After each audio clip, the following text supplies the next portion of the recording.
Hey everybody, and welcome back to A Quest Through Krynn, featuring my two bold guests, Beckermin and Jesse Goodday of Hi, Goodday Mike. Games. Hey Mike, we are missing Trev and Tony.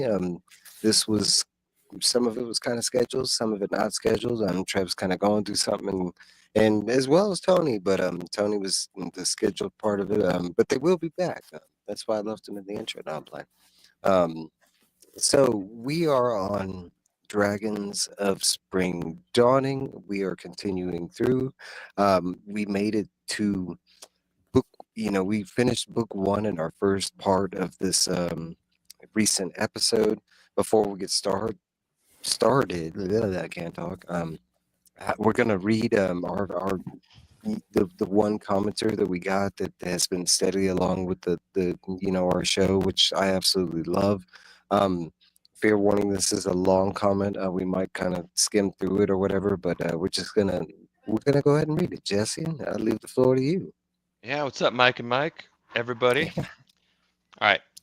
So, what is this commenter's their name? Do you have That that I handy? can't. No, I don't. No worries. And To the sometimes it shows the name, and YouTube's weird about that. from the unknown one. Mhm, All right. mhm. I really hate Tanis's letter to Kitiara. While I agree it's better written than some of the other poetry in the series, I can't stand that in the poem Tanis seemingly values Sturm over Lorana in his decision to leave Kitiara. Seriously, what are Weiss and Hickman trying to do here? Do they want me to hate Tanis? It's already obvious that Tanis is nowhere near good enough for Lorana, but this poem suggests that not only is he not good enough for her, but he doesn't even appreciate what he has, and that really makes Tanis look like a complete and total git.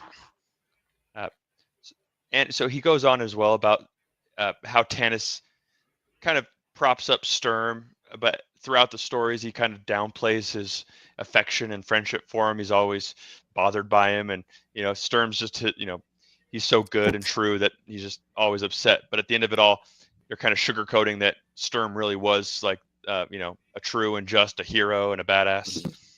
Uh, Okay, backstage, I couldn't remember my comment towards him. I remember I did comment back, and I try to be, thought felt and stuff like that. A big part of my comment was related to this because I'm not a fan of the letter either. It comes out of left field. That I don't really see Tanis even doing that presently in that situation. I can kind of see that, but he hints at Stern like he's some dramatic part of the first part of the story, and when you go back to it, and we broke it down, he really wasn't. I mean, he was there. He's a good friend. He was a good knight.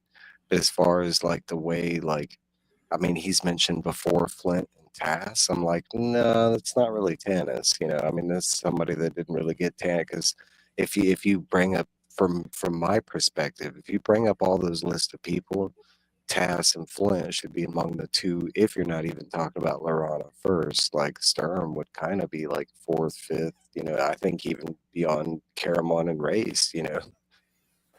Okay, that was it's no, it's weird to me that Tanis is almost the main character, but the way that the story is written, the way his character is written, he puts himself as a secondary character.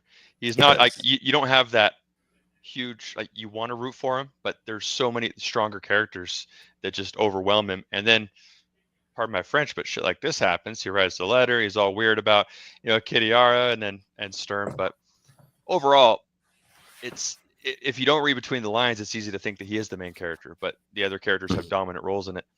He also went on to say, which I agree about that battle with the good dragons and how just they kind of swooped in as they were coming down and out of nowhere, and it was like the perfect victory. And they barely teased what happened during that, so it wasn't really a huge epic battle like you'd find in, I don't know. He mentioned uh, Game of Thrones and some other stories, but I and I agree that should have been a bigger battle. It could have spanned an entire book.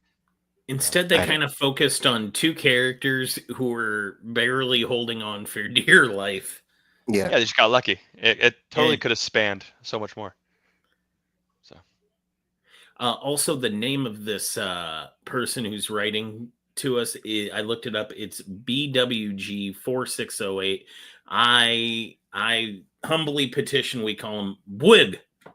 No, sometimes it does show his real name. Oh, I might even put it in my reply. I don't remember, but like most times it's like that where it's like BWGZ, like in a for number. Boog. What Wug? Okay, Boog. he is now Wug. Bug. Thank you, Boog. Boog, you rock. He did also go on to talk about this. He said, I like Mike's description of Astinus as being like one of those jerk-ass genies. Definitely on point, although I would say Astinus is even worse than the typical jerk-ass genie. What's a jerk-ass genie? I think I missed that one. Just your typical genie in a bottle? Was that my comment? Yeah, Which it Mike? was Okay. Yeah. the jerk ass genie. Well, because genies always have that, like, well, you didn't ask, like, Yeah. you were supposed to. Oh, No, because the fact that they're all like, you could have 3 wishes, but, there's a whole lot of He Obi-Wan Kenobi'd him. Well, from a certain point of view. yeah.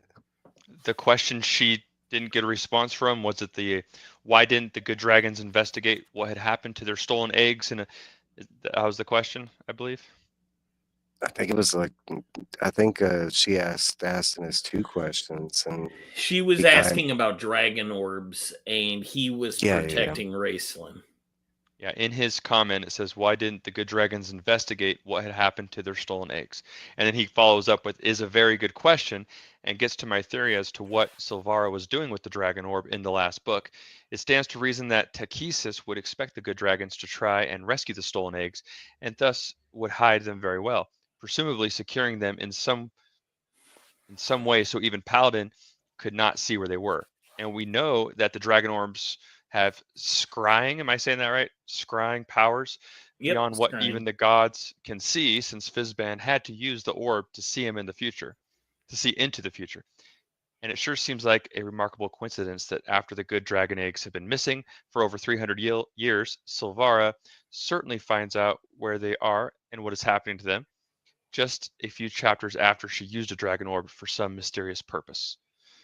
He I does actually go like on. this part of the comment because it actually ties back and makes a lot of sense that we don't get in the book, because we don't never. I mean, we kind of get an assumed answer on why Silvara was messing with the orb in book 2, why she was so, because she does state that she was trying to take it from them, and but we don't really get an answer on like why she was so drawn. So this does make sense that she was trying to use the orb to like maybe spy on the eggs and stuff, find out the location of the eggs, because in story wise, after this, the group leaves and then her and Gilth go off, and that's when they do their finding the eggs mission. So, I mean, it, without it being in the book, I kind of like this theory. I didn't think of it myself. I love this, but it did, for me, it does fit.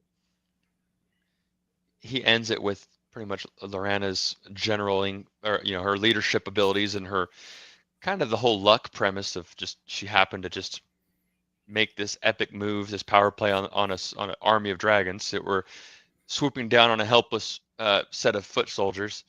And I love at the end he did say to have been anything other than a deliberately planned ambush. So bravo, Zulu, Golden General. And it's also interesting to note that Lorana will use that same tactic, feigning vulnerability to get the enemy off guard and then attacking them by surprise, at least twice more in this novel, albeit in hand-to-hand fights rather than as an army tactic. So it does kind of go back. It didn't show any battle tactics going into this. It just kind of happened. And I think that's where the lackluster sentiment comes in, that there was a good nugget there of information that was missed that could have been digested as a good story theme and element to this.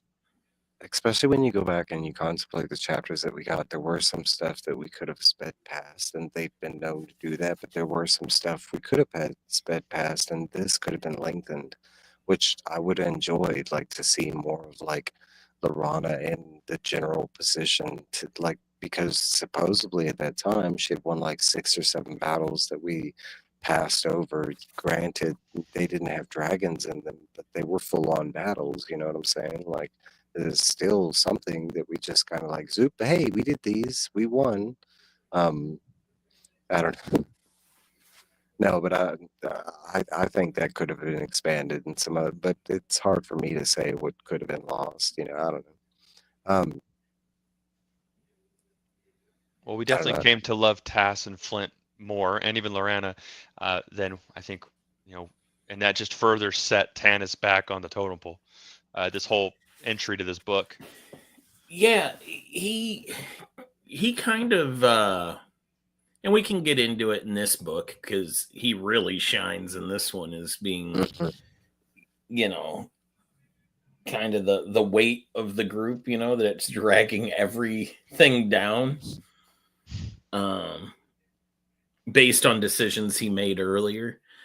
But it's kind of funny when we first meet Lorana, she's kind of borderline, not pathetic in any way, but like naive in like kind of like, oh honey, like you don't need to be involved in this. Like stay home.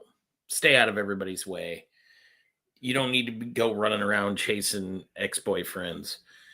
But Tanis is like up here and she's like down here, and now they've definitely swapped. Yeah, they did swap, and they swapped quickly. Hard. Yeah, it was a quick and hard swap that they did. All of a sudden, she's a hero, and he's just kind of making things harder for everybody. And when you want to like them both, but at the beginning you didn't really. Yeah, they painted her as a weakling and him as the strong guy, and yeah, it swapped. That's a good analysis. What's up, Biggie Shack? Thanks for stopping by.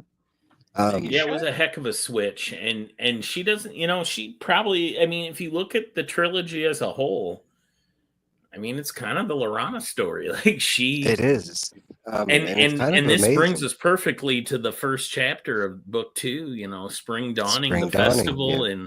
and like her coming into this reluctant role. And I'm not trying to steal your intro there for the chapter, No. Mike, but Yeah, you go ahead. yeah, she's like this perfect reluctant hero that's like, I don't like, events keep happening that she has to carry the burden of leadership. And she does it well. It's one of the things that I go back about the book, and a lot of it is coincidental, but I don't hate it or love it at the same time. But a lot of it is like,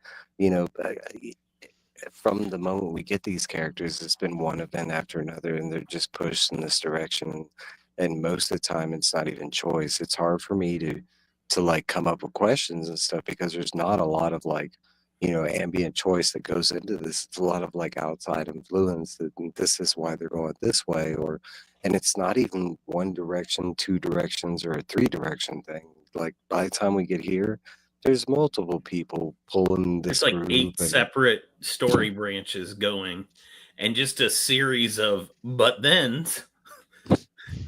Meanwhile, like, I was trying to do this, but then. All right, so let's kick this off.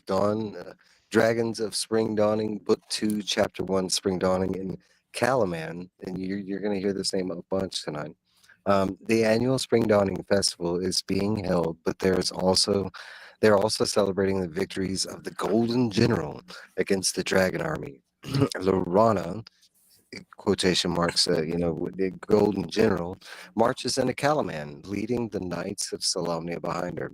They are followed by the Good Dragons, which kind of just plop down, freaking everybody out. There are talks of Lorana's getting all the credit for most of the past events, to which Lorana tries to deny this, but Lord Michael's, meeting them from Sandcrest, by the way, claims this is a good thing and needed for people's morale. And with people's morale higher, more people are joining the army. Lorana starts to realize the pains of being the front piece of the army, and seeing people's morale lifted, she embraces her role. Tasselhoff breaks away during the festival. Having come to Calaman with his parents when he was younger, he wants to explore the city and see what's changed over time. While exploring, he finds a cartographer and stops and decides to update his maps. The shop owner is gone, so Tass lets himself inside, but before he can start, he is startled by a cleric. Tass tries talking to the cleric, but is instantly grabbed by the neck and told to shut up. And I was about to say something. And listen, and told to give Lorana a message when she is alone. As the cleric leaves, Tass realizes it was a draconian. With this knowledge, Tass is dazed, heads off to find Flint. This part is just extremely funny. But we jump to that night. Lorana is awoken by Flint and Tass, who explain they have a message for her. from the enemy. Taz took the liberty of looking at the scroll so he knows exactly who it's from. Kitiara. Kitiara is asking for a prisoner exchange between Tanis and Bakiris. Told Lorana could bring Taz and Flint and to meet their representative outside of Calaman, where she would be taken to Tanis. Lorana's upset and at first at Taz for not coming sooner, but she knows there is merit to the message. Flint finally asks what was said to Lorana at the death of Sturm. She says Kitana was with Tanis and Flotsam, but she also knew about the dream, kind of confirming some things. Lorana more so now believing the dream to be coming true, with Flint and Taz trying to dissuade her. Flint, Trask, and Taz tries to imply that this is a trap, but Lorana, deciding that Tanis would do the same, chooses to make the deal, making it look like Bakiris escaped in the middle of the night. Flint attempts one final time to change her mind, but makes the mistake of involving her father's name, and this enrages Lorana. Concluding their meeting, she does apologize, but tells them to tell no one about the thing that they're about to do. And that's where that first chapter leaves off. Honestly, I love a lot of this chapter, like the whole task slipping away, going to the cartographer, the whole setup of the cleric and this and that. I do have a couple questions on this chapter, though. My first question comes from, especially if you read this chapter in great detail, who started this rumor in Calaman of Lorana's tales and deeds? Lord Michaels and Gunther being all the way back in St. Christ. No messages, as we know, is being cast back and forth besides with certain St. Christ individuals. And the army hadn't got to Calaman. So how do they know about all these tales? And then on top of that, how do they not know about the good dragons at this point associated with, the Golden General? What's up, Sid? How you doing? Thanks for stopping by. Any thoughts on, and I have a generic answer to this. It's just, writer penmanship, but technically story-wise, how did this whole other city that's pretty far from, San Crist and all that happen to find out about all the deeds that Lorana and the group has done? Because they were the next city to be invaded. So they had been bracing for invasion, and then it never came because Lorana did what she did, leading the Solamnic Knights to victory and buying Calamans. I mean, they were getting ready to be conquered, right? Doesn't sound like they planned on putting up much of a fight. They were pretty much resigned to their fate, and then hope comes on the backs of gold and silver dragons, and we see the knights are kind of grimly like, yeah, you guys wouldn't have given us a crust of bread last week, but now we get a parade and a festival, and y'all are having grand times. So we do see. Go ahead. Sorry. No, after you guys. No, Jesse, go ahead. All right. Well, besides, I want to say maybe carrier pigeon, but Tracy Hickman did have a note, and that is, when did Lorana stop being an elf maid and become an elf woman? The change is simply a recognition of her improving social status in the eyes of the world.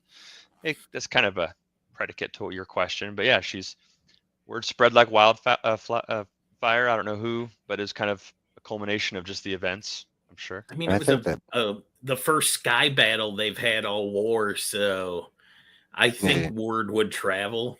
I mean, think about how line of sight works. Think about how far away you'd be able to see dragons fighting in the air.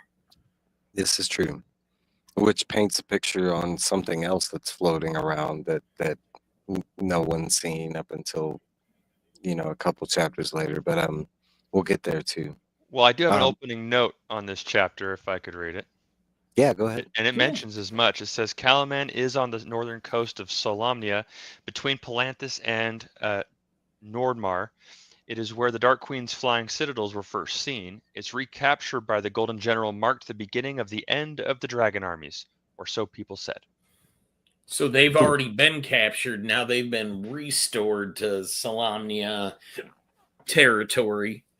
Okay. So there we have our answer. I mean, they would have known in that they had dragon armies there, and now they're not there because they got driven off. True. There is merit into the whole like rumor per se and at Calaman, because later on after the other group comes to Calaman, that's kind of how they knew about it, is because they mentioned that the Golden General won the army, and they do the whole like mourning of the Golden General kind of thing. We'll get there. What's up, Ken? Thanks for stopping by. So I do have another question.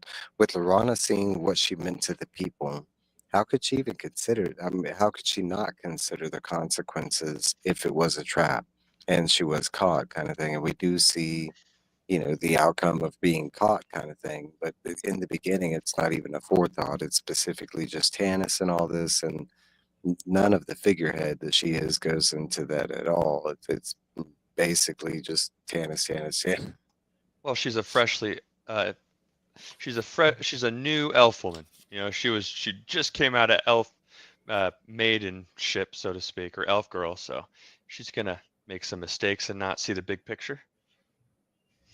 I will have to agree with that. I mean, it's expressed as we're going through this how big of a consequence. Flint and Taz do their best trying to, not only tell her that it's probably a trap, but when we go through the whole next chapter in Bekiris, it's another moment where like it reminds me of the race thing, the race and her conversation, how Race was able to talk to her and get a lot out of her versus, the opposite.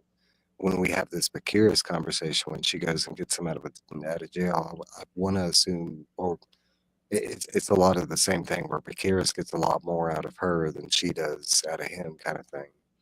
I mean, to the point where if she would have been paying attention, I figure she would have, guessed that this was a trap, kind of thing, from his reaction. Yeah, it seemed a no-brainer for her to.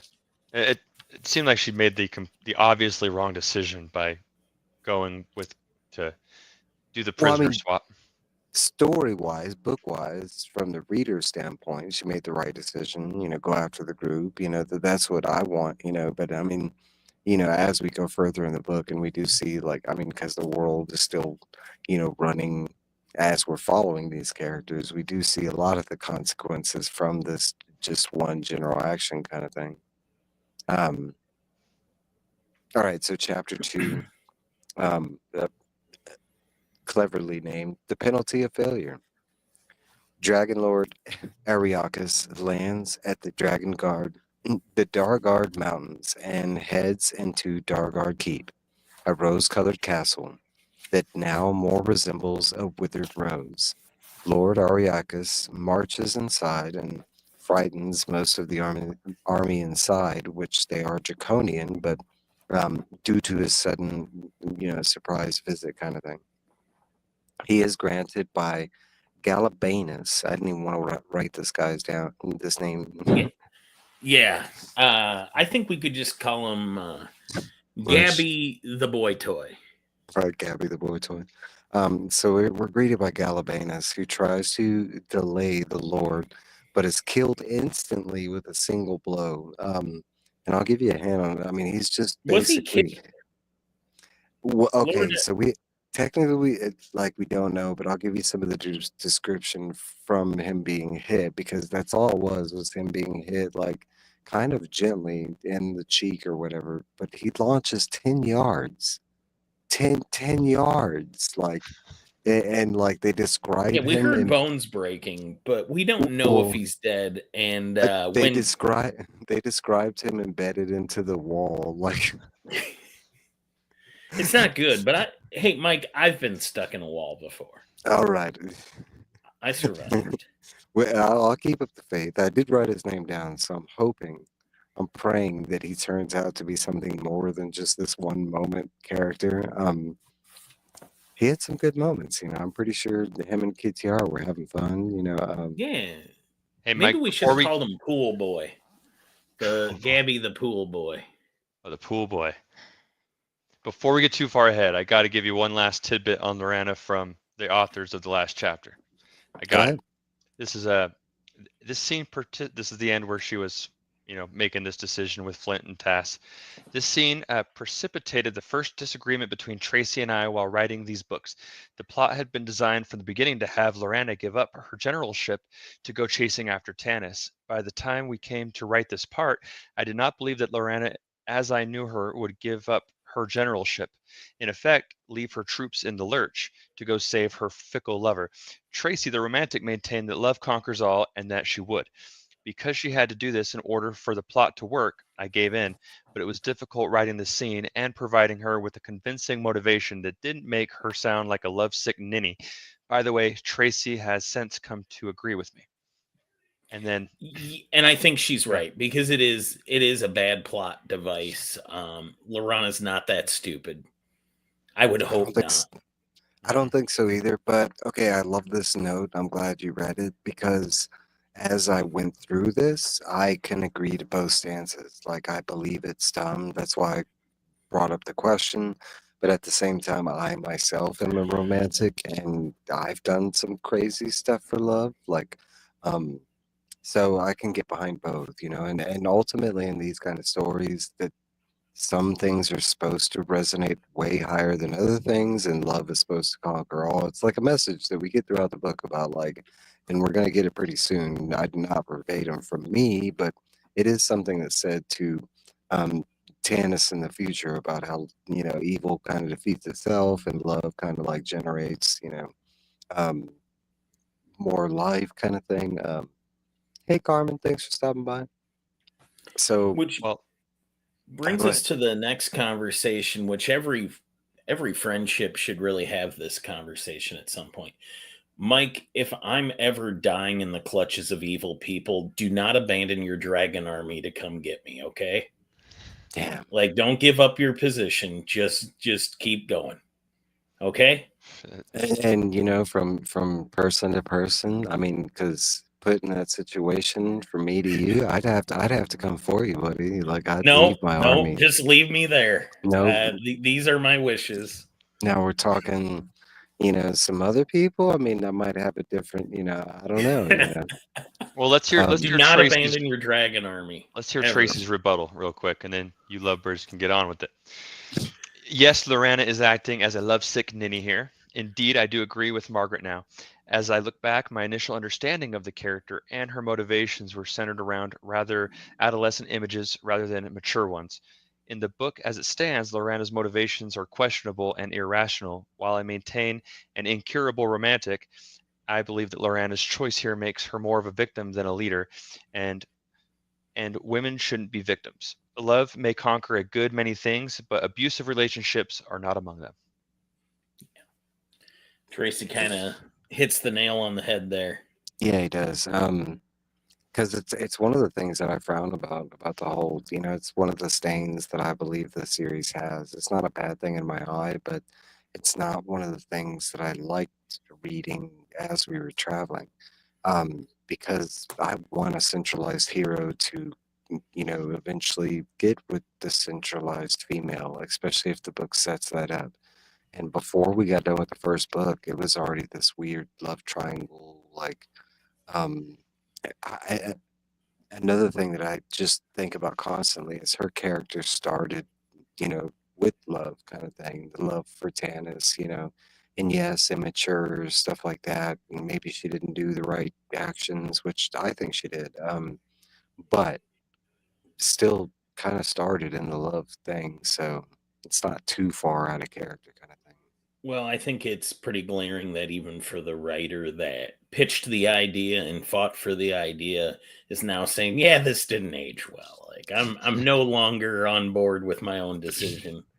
Yeah. Which is all you can ask for. And hey, I think writers get into that problem at times where they're like, "Hey, I really I need the book to go in this direction, and this might not be the favored way to get there, but this will get us there, right?"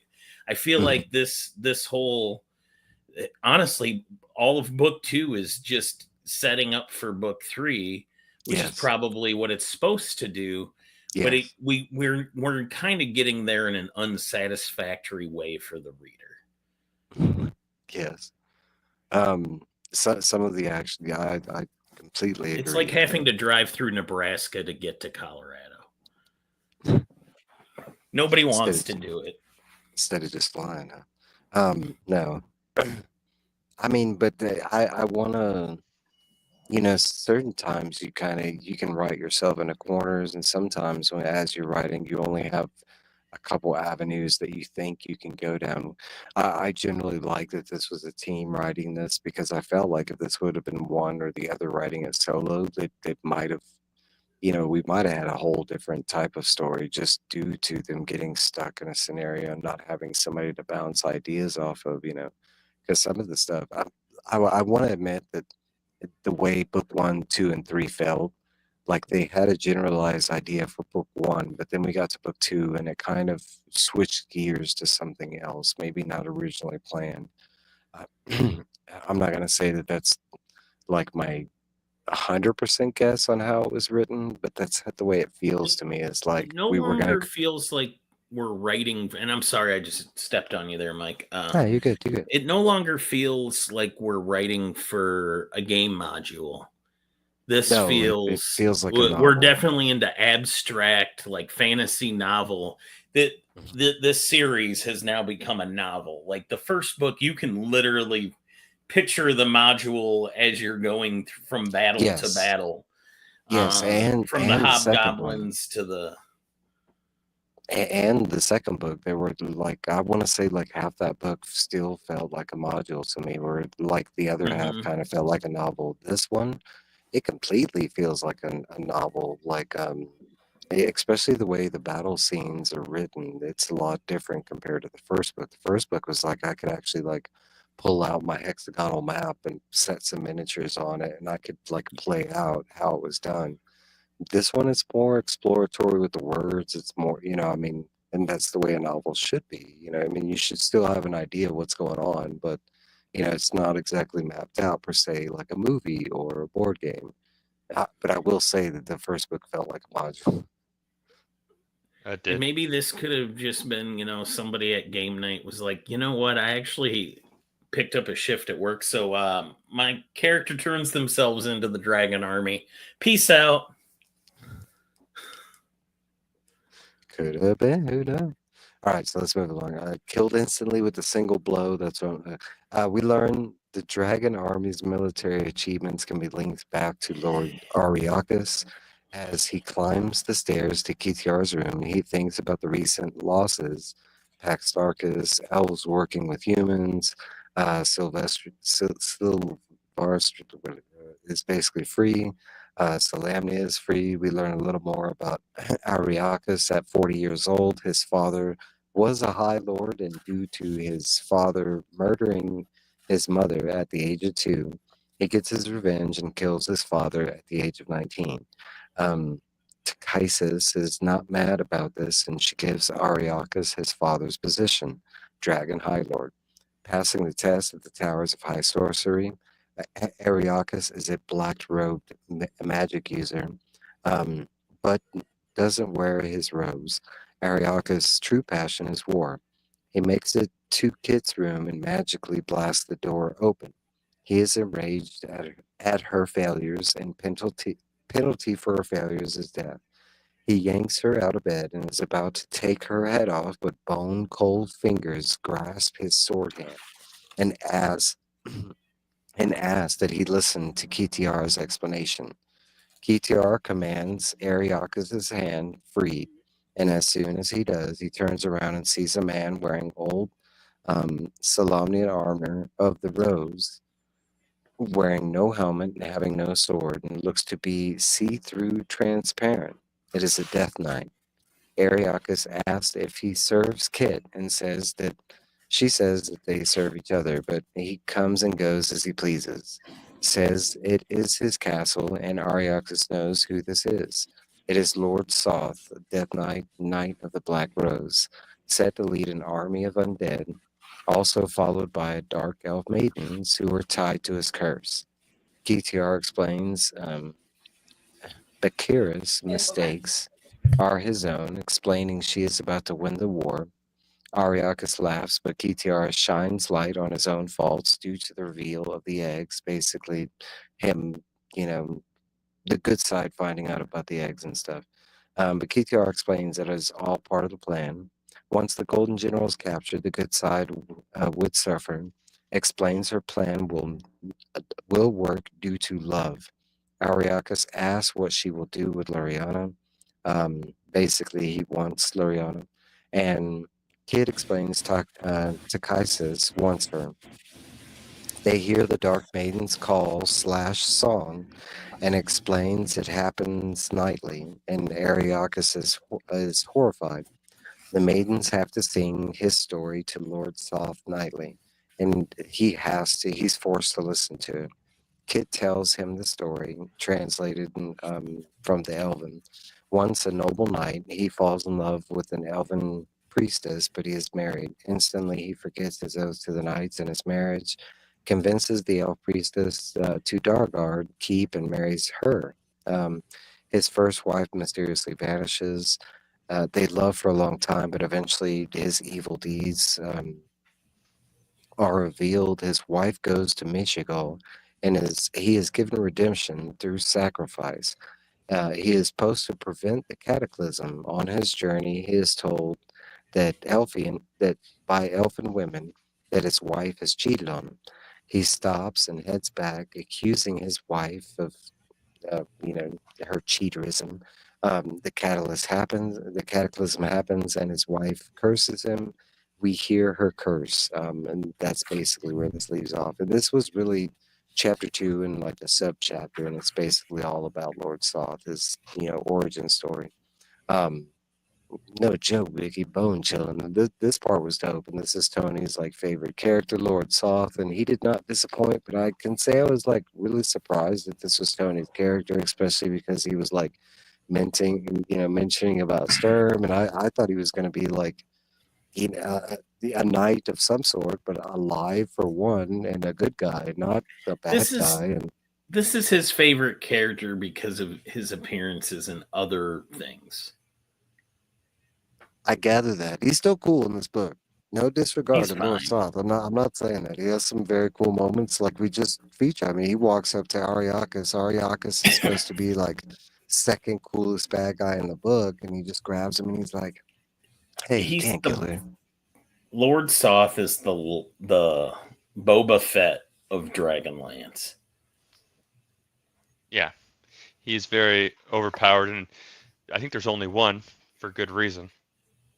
I more meant just he looks really cool and looked good on posters, T-shirts, action figures, statues, etc., but really didn't do a lot for story-wise. Like if you think about it, Boba Fett in the Star Wars trilogy, the original trilogy, isn't really that important of a character.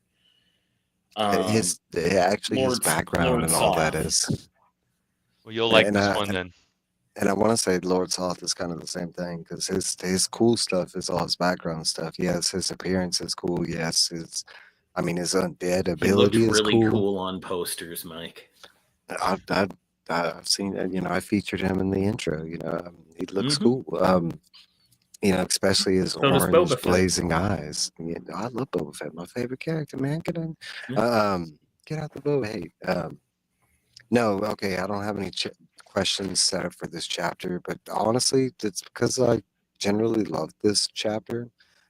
We get Ariakas like landing his dragons at this, castle that's high up in these kind of like haunted, mountains or whatever, and then we find out why they're haunted. It's this, Lord Soth and his undead army and his weird dark maidens that follow him, around. I wonder how the traveling goes, because he's transparent and just walks through walls and stuff. And I get that the army follows him like that, but what about the dark elves? Like, I mean, they're living creatures. Like, they're like, damn it, he went through a wall again. How do we, this figure out how. Were they living characters? I thought they were like a banshee type setup where they were just spirits haunting him. My answer is it's inconclusive. Like like they talk about them as they follow him around and like they're kind of real character, like real people, but then later on in the book they kind of like mentioned that they just appear with him, so I kind of got the hint that they were also ghosts. um I don't understand how, because we don't get any explanation on why he has an undead army with him or why the maidens are following him in general. I understand the curse, but that just And why explains. is Ariakis, or however we're pronouncing this guy's name, uh, how how how has he never visited this place? Like, it's within his purview too, right? He's the grand poobah. He's the number one guy, and he's never been here. But it kind of, to me, it shows how the Dark Queen's army is. Everybody's gotten different rewards from her, and they don't necessarily know about each other's power holdings, and they don't, you know what I mean, and they're probably not volunteering that information because everybody's kind of out for themselves. They talk about how the book talks about how he got his position by killing his father and taking his place as the Dark Queen's number one. And Star Wars reference. yeah, it's kind of interesting how everybody's out for themselves even on the same team. I got She's keeping him up with wrestling, B. Wife sounds like she's pissed a lot. Exactly. No, she's keeping him up with wrestling. I got one note on What, did she Ariakis. come in or something? Can you guys hear something? We heard her for like a second, like maybe some Oh, minutes okay. ago. Biggie might be behind. I was just reading a No, comment. she I came couldn't in hear to it. give me an update. Yeah, that's all. All right, in the game, I'm not sure what game they're talking about, but in the game, Ariakis is probably AD&8 Dungeons and Dragons. Ariakis is a cleric, not a magic user. However, since we had dealt with an evil cleric in Verminard, we decided to make Ariakis in the book a black-robed mage. So that was a quick switch on their part. The Death Knight was an AD&D character. As an AD&D character, was first featured in the Fiend Folio. When I was doing research into the types of creatures and foes we might include in the world of Krynn, I happened across the Death Knight as one possible monster type with great dramatic possibilities. It was not long before Soth became one of our favorite creations with a background that was both dark and rich. The biggest problem with Soth is that he is so cool and so powerful that whenever he shows up in the books, he completely dominates and takes over the story. He is a dangerous character both in Krynn and in the writing of the novels as well. To my knowledge, there are no other Death Knights on Krynn, undoubtedly a good thing. That exactly hits it to a T, and that's why I didn't have any questions on this specific chapter, because I kind of figured we were going to talk about Lord Soth in general. And I can say as a new reader, when I came across Lord Soth, I was like, he's on the bad guy side? That was a surprise, first off. And then I was like, how the F are the good side even going to compete with this dude? Like, and the book's already shown us, like, how underpowered they are compared to like ghost type stuff. I mean, because they've encountered it on two different occasions, the dream and the forest. And both times, like, I mean, if the book didn't want them to move along, they would have been finished right then and there. So with the admittance of this character, I was like, how are they going to fight not only this dragon queen god, Kition, this new dragon lord we're being introduced to, which happens to be another magic user, a badass in his own right, Ariakis. But then you're gonna give us that she's got this like super powered OP dude that just can walk through walls, and he's got what? Like how is this gonna play out, kind of thing? So this will answer the Banshee question. It's confirmed here. These are Banshees, undead spirits who, appearing to Soth as elf maids, were murdered by him but brought about his downfall. They may have been sent by Paladine to remind Soth eternally of his crime, which they do quite vocally.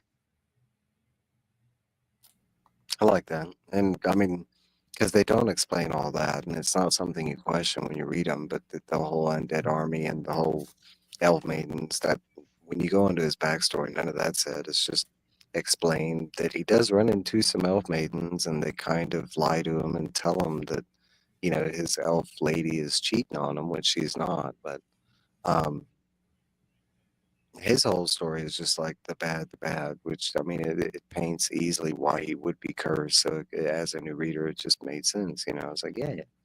Lord saw. He did paint a lot of questions, I can say. Like, as I got to him, I was like, how the F are we going to do this? Like, yeah, and especially when we get to another chapter, and I'm going to abbreviate when we get there because I did. I'll go into that later, but more so. So, chapter 3, The Trap.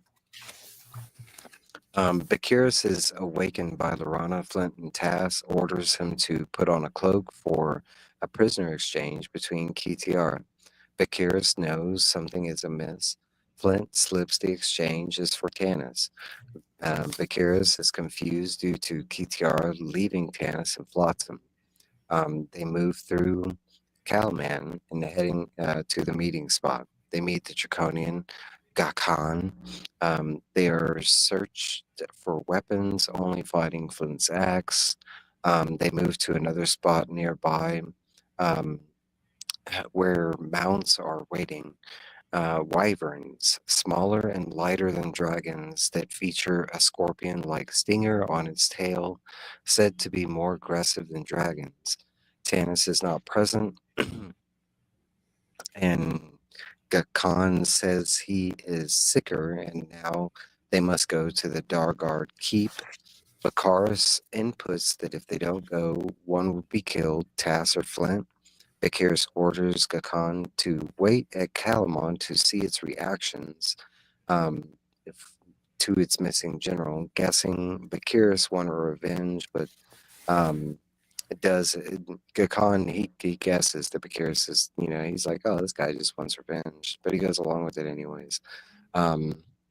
Yeah, it's best not to overanalyze this chapter. No. This is some bad plot development.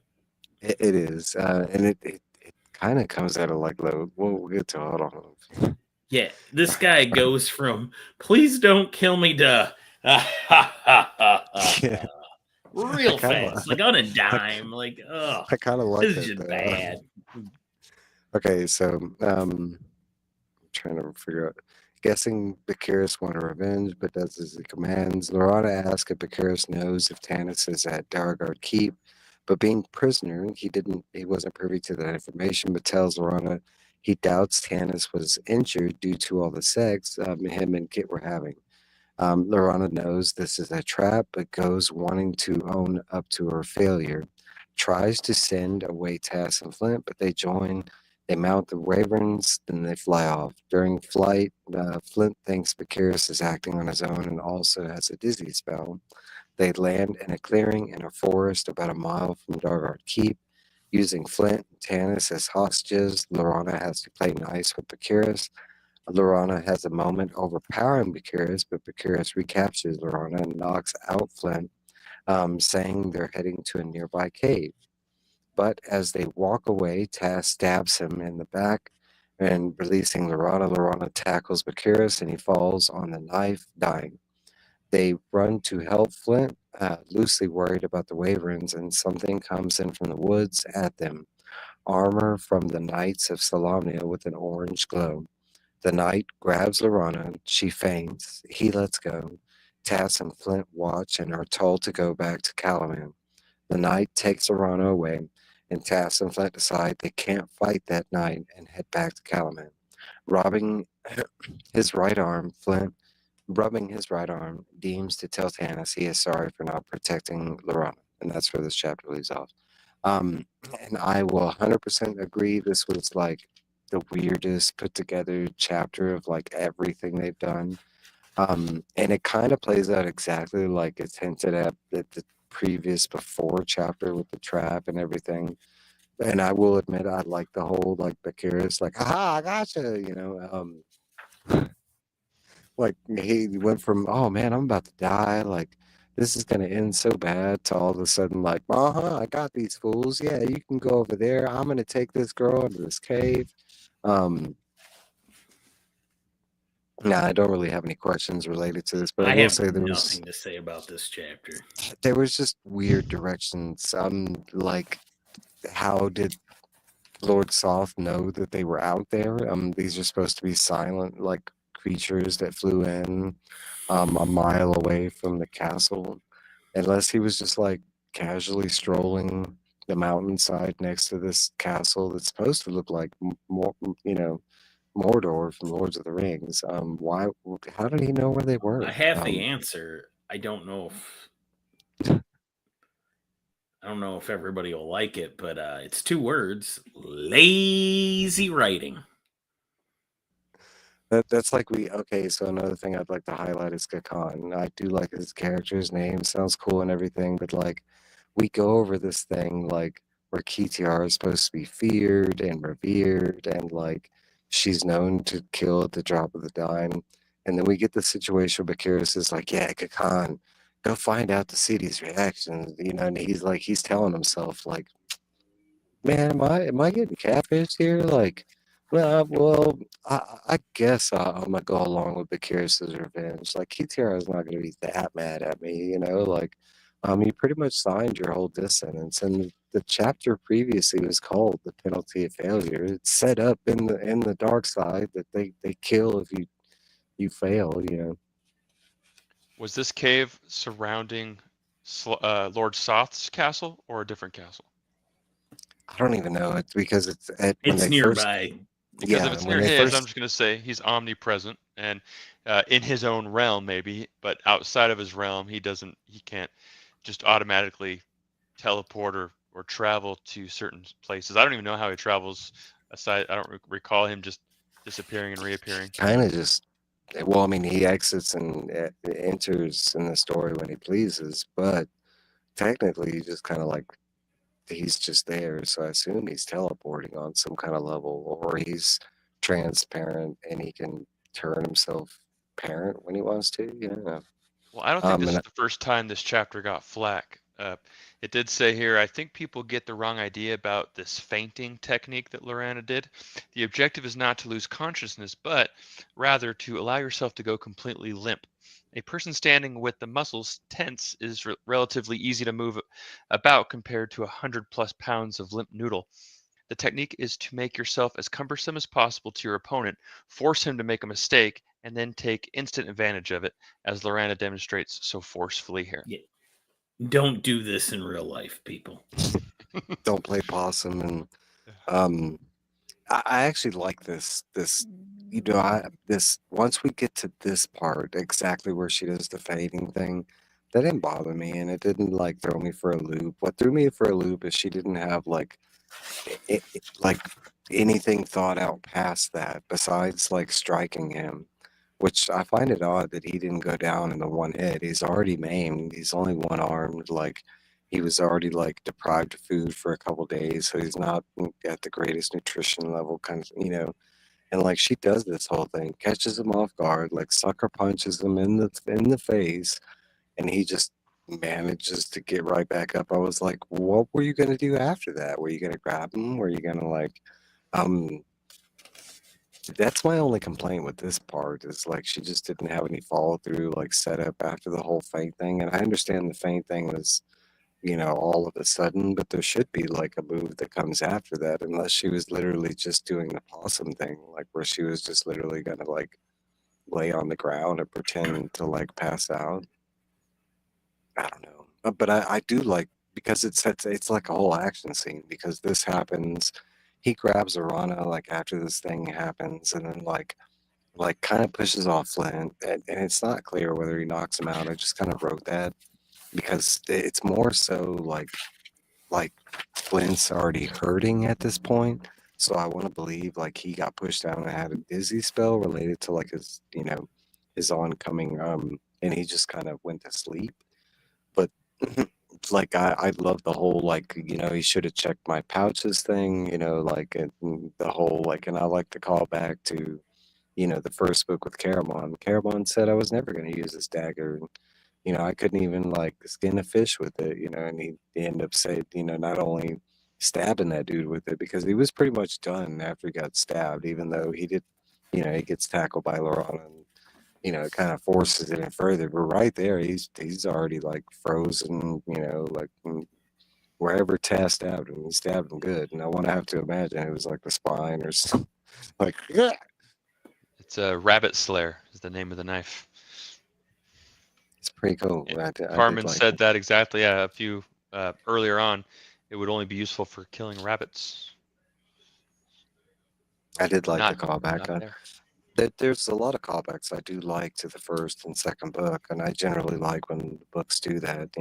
That the book does it automatically by the hints of the story, but I do like for instance, when Ariakis was thinking back and he was like, "Yeah, these are the failures," and we kind of touch base with Pax Arcus and stuff like that.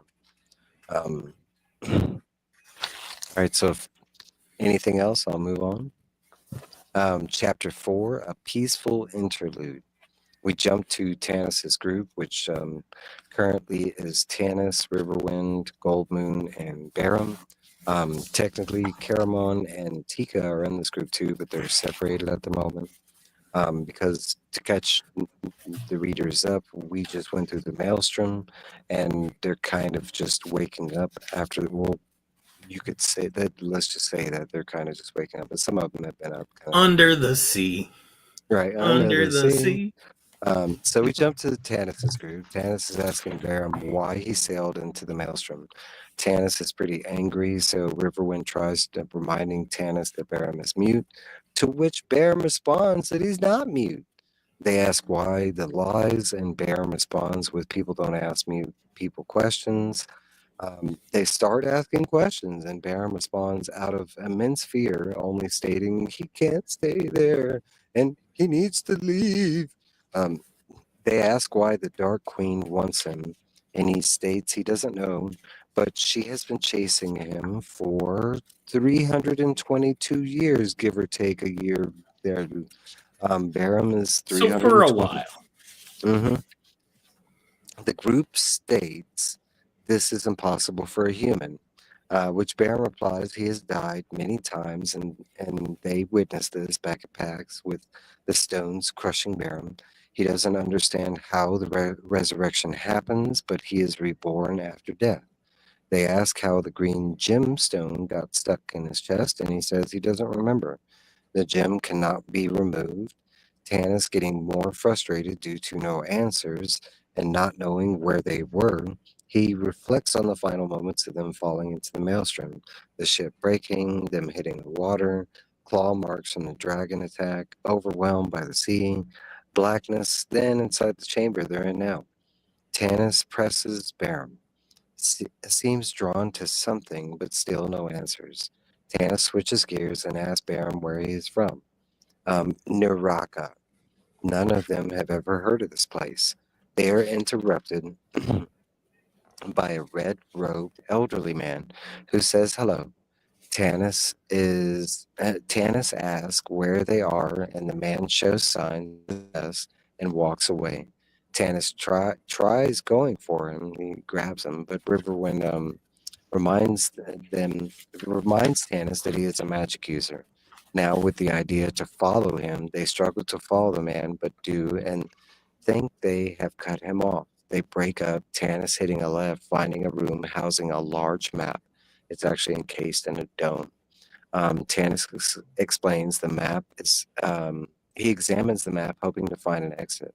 The group doubles back and finds Tanis. Tanis notices, although he knows he had never been to the city, he recognizes some towers positioned in the middle. Barum also recognizes the map and instantly tries to destroy it, both not knowing how, but knowing the city.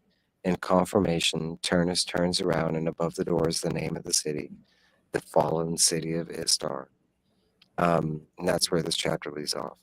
I absolutely love all this. I had no idea this was going to go on with this book, where we were going to go under the sea and meet the Little Mermaid and Flounder. And boy, if you would have told me, I mean, I will give the book this much credit, where like the left turns, the right turns, they are so unexpected. Like even the way we were on the ship and the way we were going, I thought we were just getting on a ship, going to another town, getting into some little trouble at a bar. I mean, no, we're going into this major storm, falling into this hole.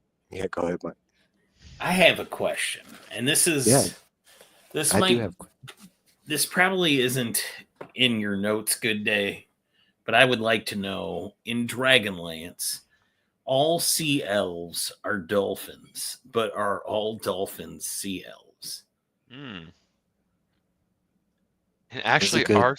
are they even? Did it even show or state as much that they take dolphin form? Yes. They do, and it does multiple times. But not just dolphin form, sometimes fish form too. But you know them as dolphins. Yes, but Mike's question is still, said it does. So my question is, are there dolphins, or are all dolphins sea elves? Sea elves. I'll take the latter for 500. Yeah, I want to go with they're all sea elves, and that just makes their world that much cooler. You know, that all the dolphins you see in their world. Another reason not to trust dolphins. Right. Well, it kind of goes back into the early mermaid myths where, like, they were either, like, you know, sea cows or dolphins that people were getting confused. Now, are these dolphins from the Hitchhiker's Guide to the Galaxy? You know, so long and thanks for all the fish. Are they any relation? See? Dolphins. I hope not, because they not take to be off. trusted. They leave, yeah. The most intelligent creatures just leave us behind, you bastards. I mean, it's kind of the same in this story too, because even though they're cool and they're, I would say, generally nice, the ones we meet, they're still kind of in that same gear as hitchhikers, where they just kind of like take off and like, see you later. All right, chapter had very little notes about, and none about dolphins, by the way. I do have a question on this chapter, and it's something that like stares you at the face as you're looking at this chapter, because last episode I stated that in this book alone, I love a lot of the chapter names, right? And then we get to this chapter, and I'll remind you what this chapter was called. It was called A Peaceful Interlude. What the F was peaceful and an interlude about this chapter at all? Every other chapter is like titled to the T where it fits exactly. And then we get this, and I'm like, I got to this chapter, and I'm like, oh, this is gonna be some nice conversation going on. And like, no, this is like some of the most anxiety-induced. Like, you're talking about. What did I say before we went live? Book 2 is not the best. This isn't the best part of the book. It's definitely some weird. I will say there's a lot of stuff I love about it, but it's like, where are we going at this point? You know, it's like, how are we getting back on track? Where is this leading to our end game? The point of going to Istar. Well, I don't think it's too far of a fetch to say that the peaceful interlude is simply they're out of harm's way for a while. They're under the sea. It's, you know, cue the song. And Caramon got a pretty good offer. Him and Tika could have lived there peacefully. And they had room and board to shack up. That happened. Yeah, there's furniture even around, and pretty much everything was edible. We're not there yet. That's the next chapter. Yeah. It was a three-legged bed with books stacked up for the fourth leg. Anyway. Yeah. Right now we're just with Tannis pressing bear. It was a fetch though, because it didn't hit the nail on the head for that title.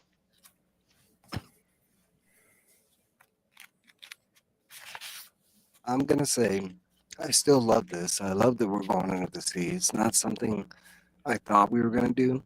Does it make sense? Kind of, because we're going to Istar, and that's talked about a lot, you know, and it's kind of interesting to find out that after this planet was dropped on this city, it just kind of like some parts were destroyed, and like the part where the meteor hit, like there's just this giant hole that goes nowhere. Like, but I mean, it's not exactly what I imagined, because you're talking about during the catalysm in description, and I had to go back over this like 2-3. It's a mountain that fell on dropped this a mountain city on their ass.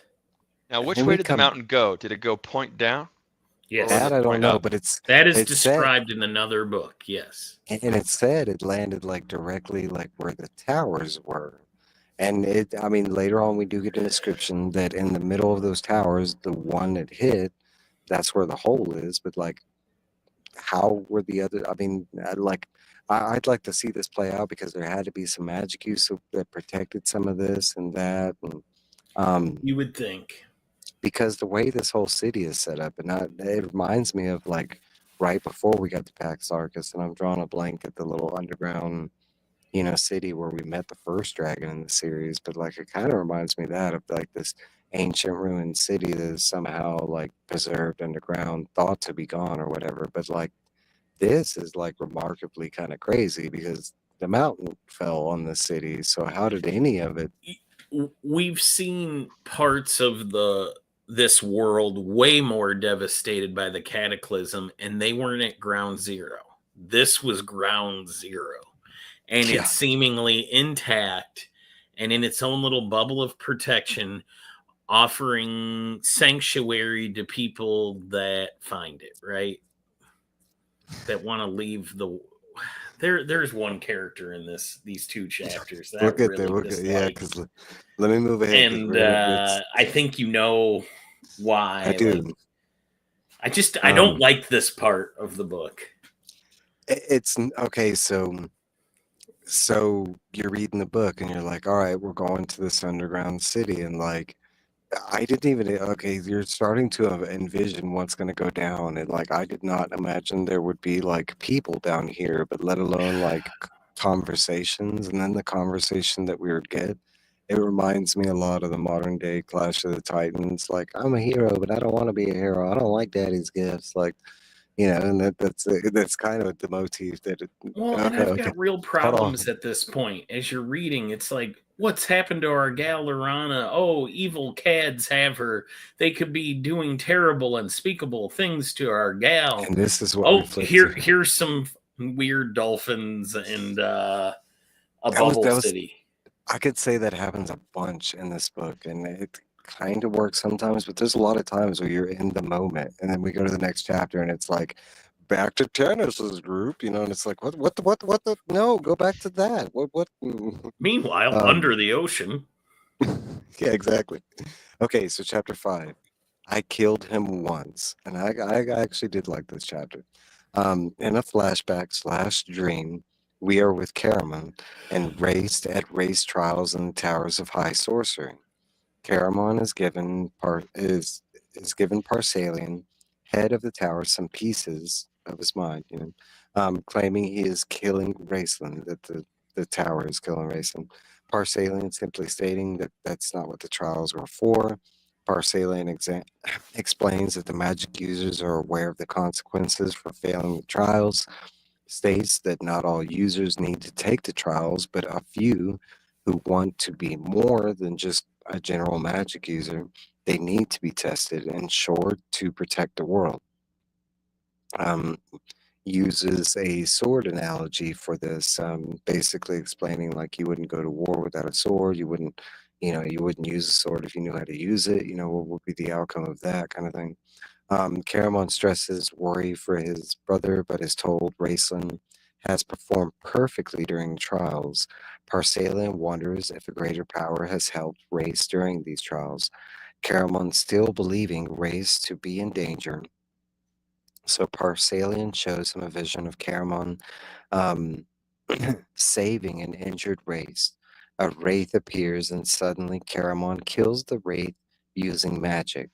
Race sees this, and even though Caramon claims the magic use is a trick of the tower, Race kills him anyways. After this, his dream goes back to the dream in Sylvan team when Race left him in the final moments of the ship the final moments of the ship voyage when he dipped out. Tika is trying to wake Caramon. Caramon fights, waking up with images of not being whole. In the real world, Tika is asking a man that is inspecting Caramon.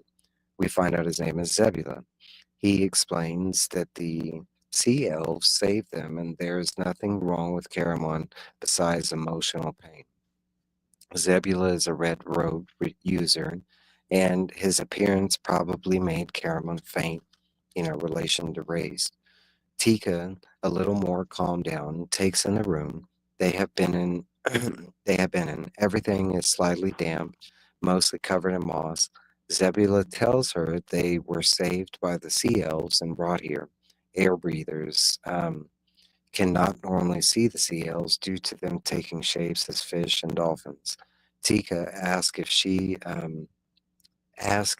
he has seen their friends, and he hasn't.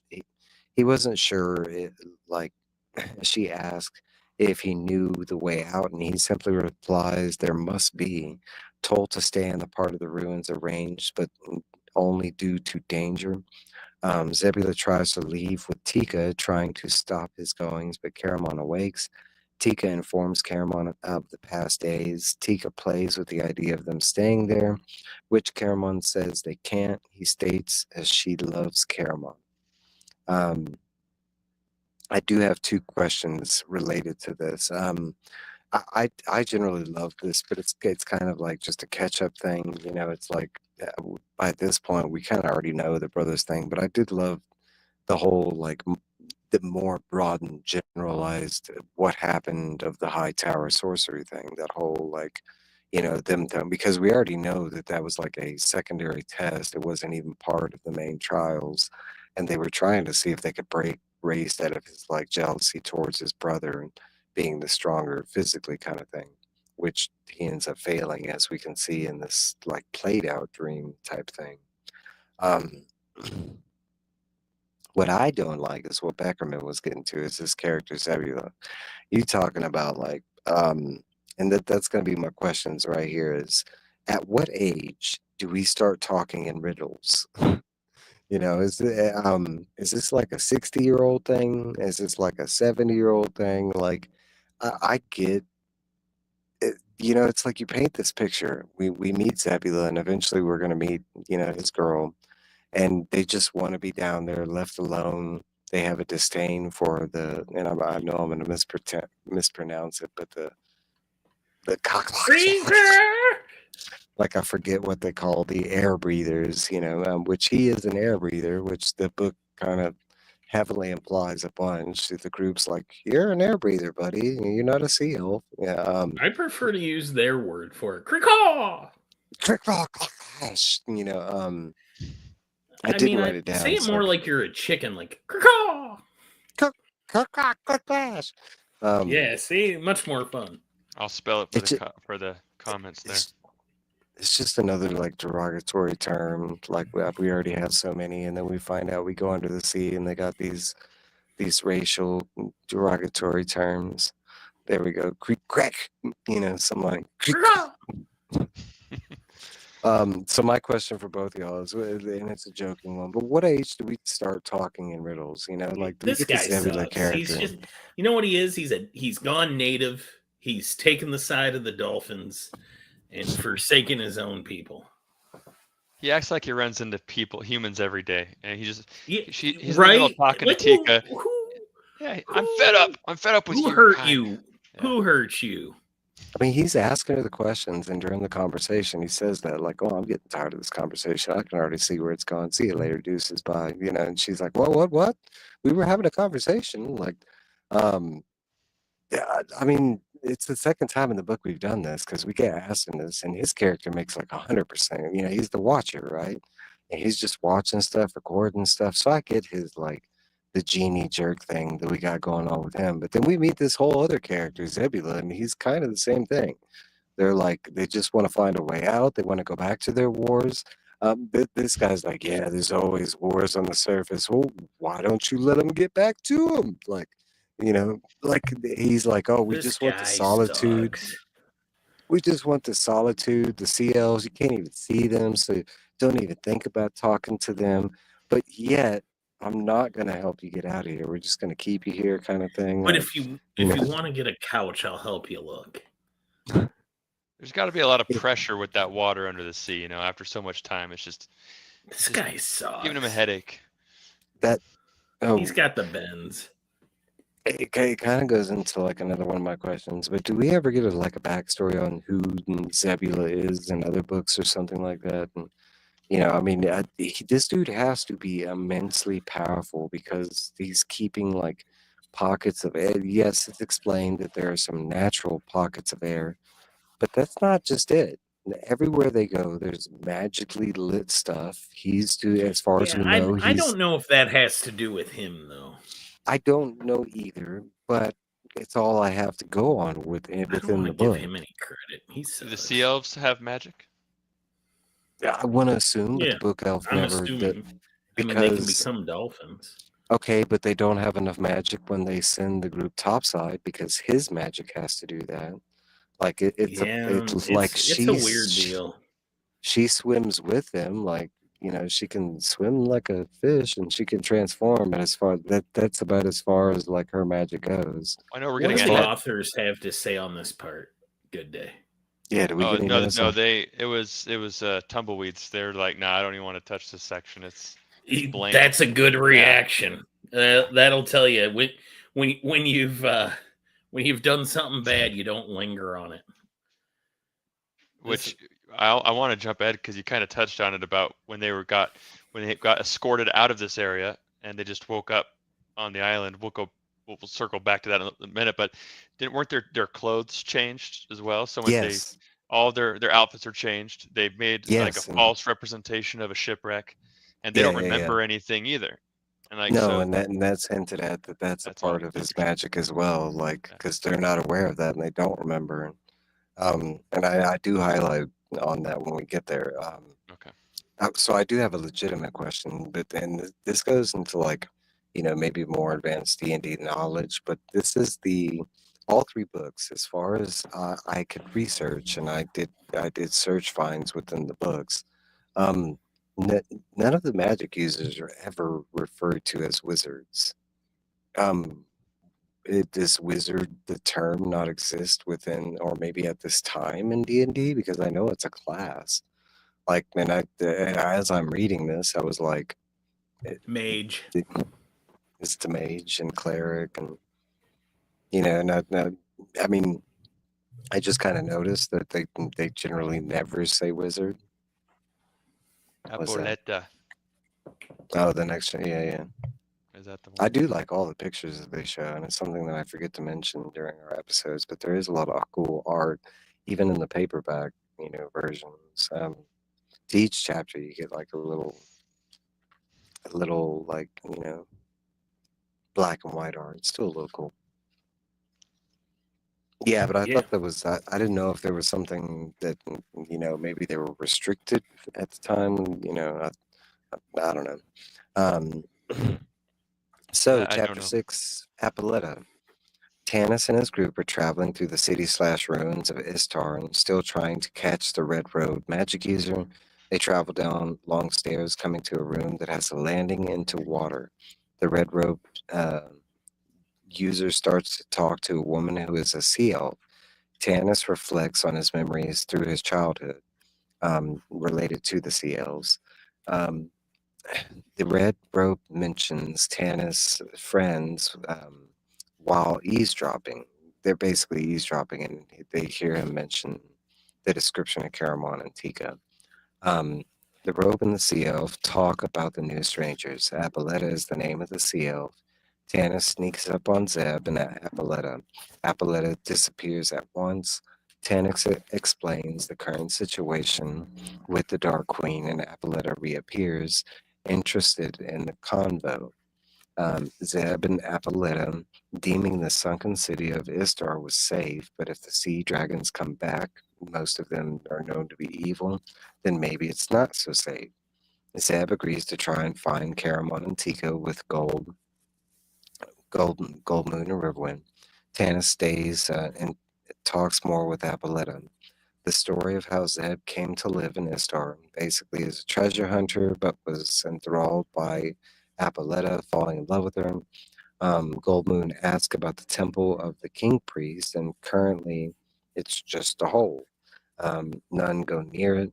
Zeb asked if Mishigal explained the catalysm to her, and an explanation tied to questions while traveling. River and Gold Moon talk about Caramon's current position. I'll go back and touch base on that real quick, but it's an explanation that we've heard before and kind of something new. But she talks about while dreaming, she was questioning the goddess Mishigol, and she felt like at blame, and guilty because she was questioning the god and she was looking for like some attack from the gods. But she's reminded that all this started because of questions, the staff and the introduction of the gods themselves. Okay. Um, Goldmoon believing Raceland's actions are part of the gods' plans. It's kind of pluralized when they said that.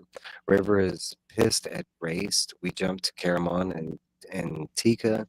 Caramon thinks of how much Race needed him, past and currently. He thinks of this and how he could add Tika to it. And that's where that leaves off. I do have a couple questions related to this one. My first one is, why is Riverwind so mad at Raceland? I mean, I wrote piss down, and that was kind of one of the best words I could use. But he when he finds out that like what Race has done to like Caramon, like I mean, he and everybody, he's the one that flips, and the book states it as well. Like, why is Carol? Why out of everybody? Well, Why is Riverwind? because think about the things that are important to Riverwind. When he has natural prejudices against magic users, he doesn't trust them. It was only through his admiration of other members of the group that he even accepted traveling with Raceland, as well as, initially Tanis himself. And Flint, he wasn't big into the idea of hanging out with the other races. He was racist. I mean, let's face it, Riverwind was a prejudiced character. But then also think of the things that are important to Riverwind: loyalty, willing to die for your friends. I think they only mentioned it like 3 times in the first 2 books. That Riverwind, once he calls you friend, like he's ready to die for you, like any chance he gets. Caramon is his friend.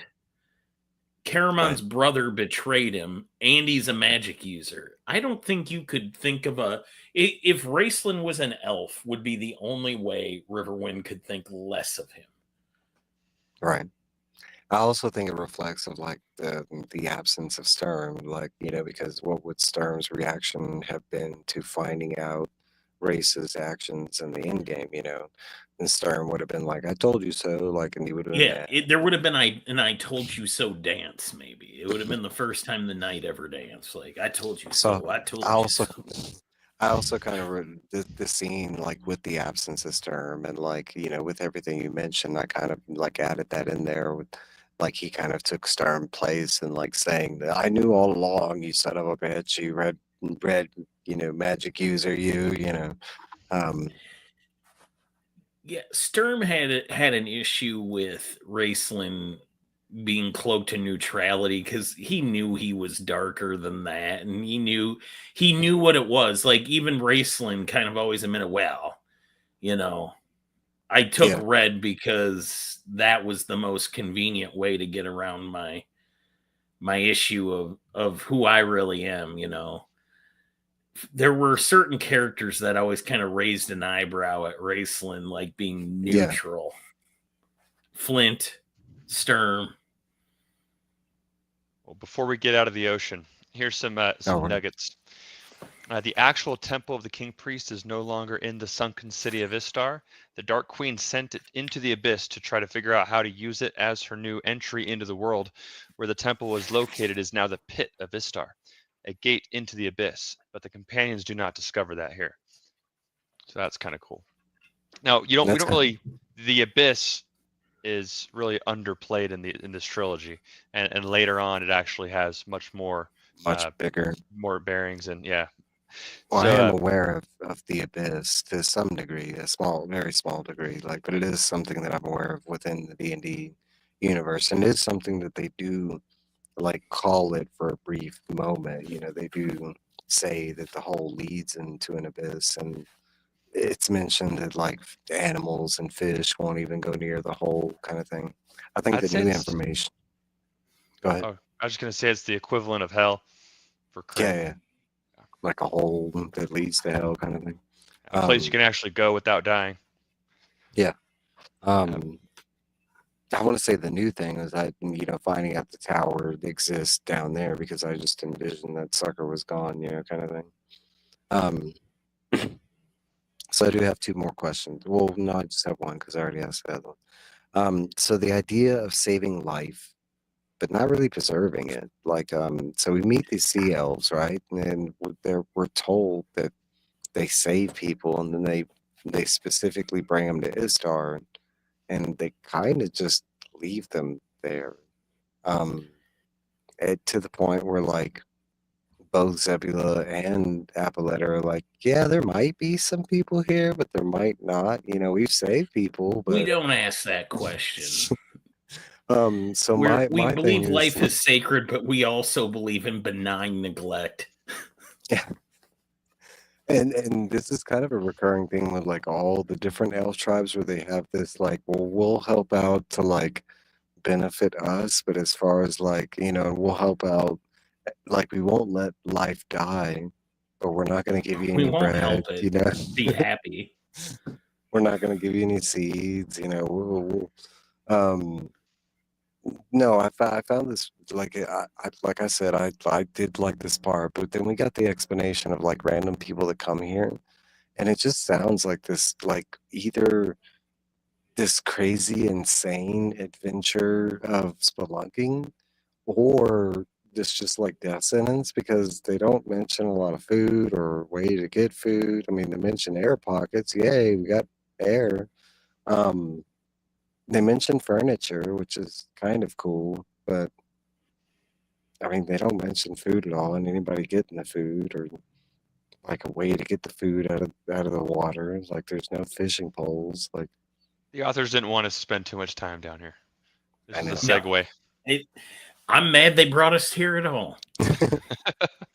Well, the sea elves were created by the Grey Gem in one of its moments of creative havoc. If the land elves are standoffish, the sea elves are doubly so. The two groups of sea elves don't even communicate unless they have to. The Darganesti are deep sea elves, and the Dimmernesti are shoal-living elves. I will like to drop a comment on, as we're going through this chapter and we get Apoletta, right? And how, like, scanty she is the second, Tannis kind of appears. She's gone, but, like, then they're talking, right? And all of a sudden she just hears sea dragons, and she's like, oh, what's this about? She comes right back, like, no F's are given. Like, Where oh, are the there's people. silver dragons? Wait, what? There's no good dragons out there? And this Tannis is still like, there's dragons. Yeah. All right, so Yeah. let's move into. God, I hate this chapter so much. Well, it's really a two-part, because we're about to get Tannis's conversation with Eveletta. So chapter 7. Yeah, it sucks. Barum, unexpected help. Tannis tells his story to Apoletta. Apoletta puts certain items of his story in different contexts, mainly Barum. She states, why don't they just go back to Naraka?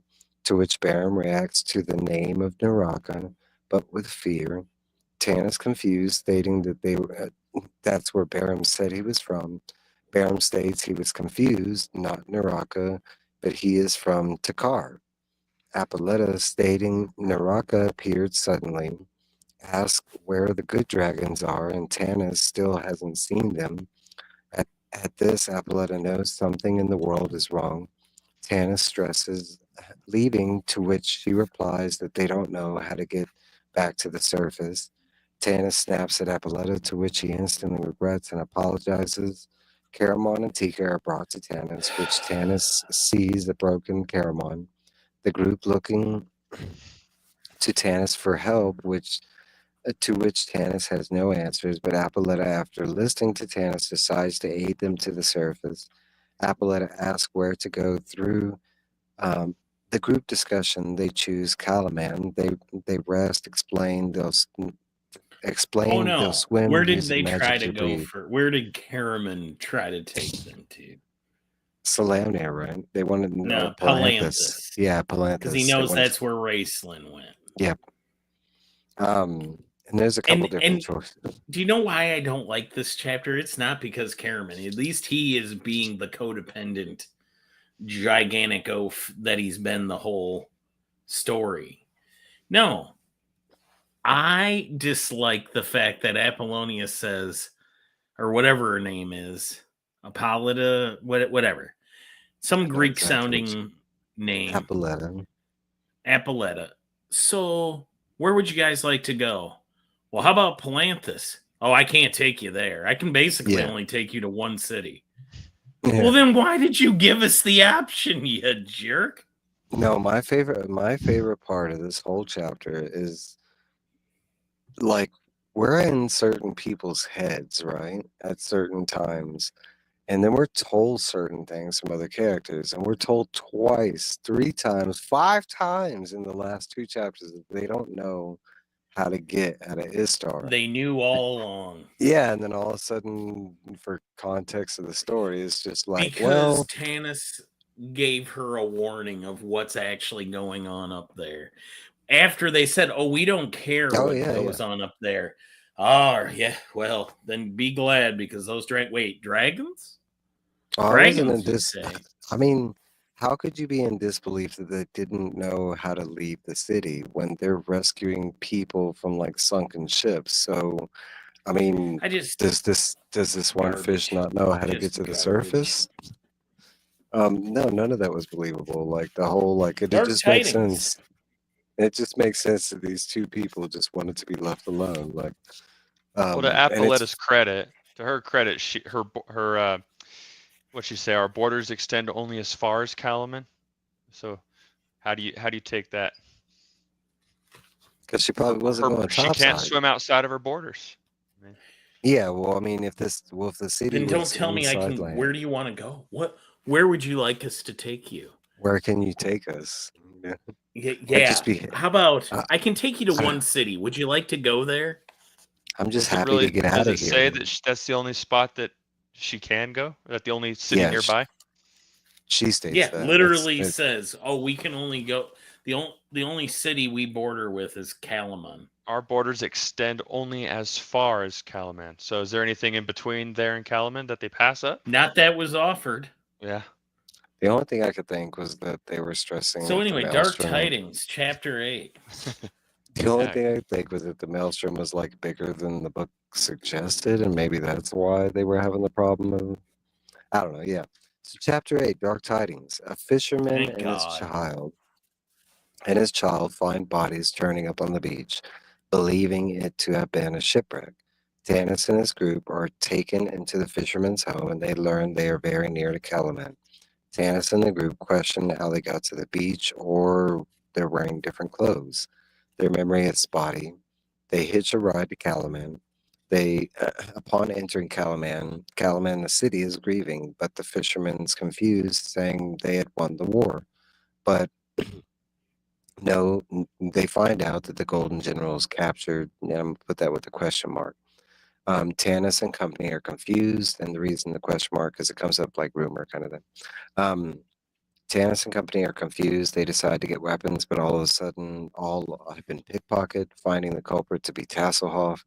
Tanis catches up with Tasselhoff, who explains their side of the quest.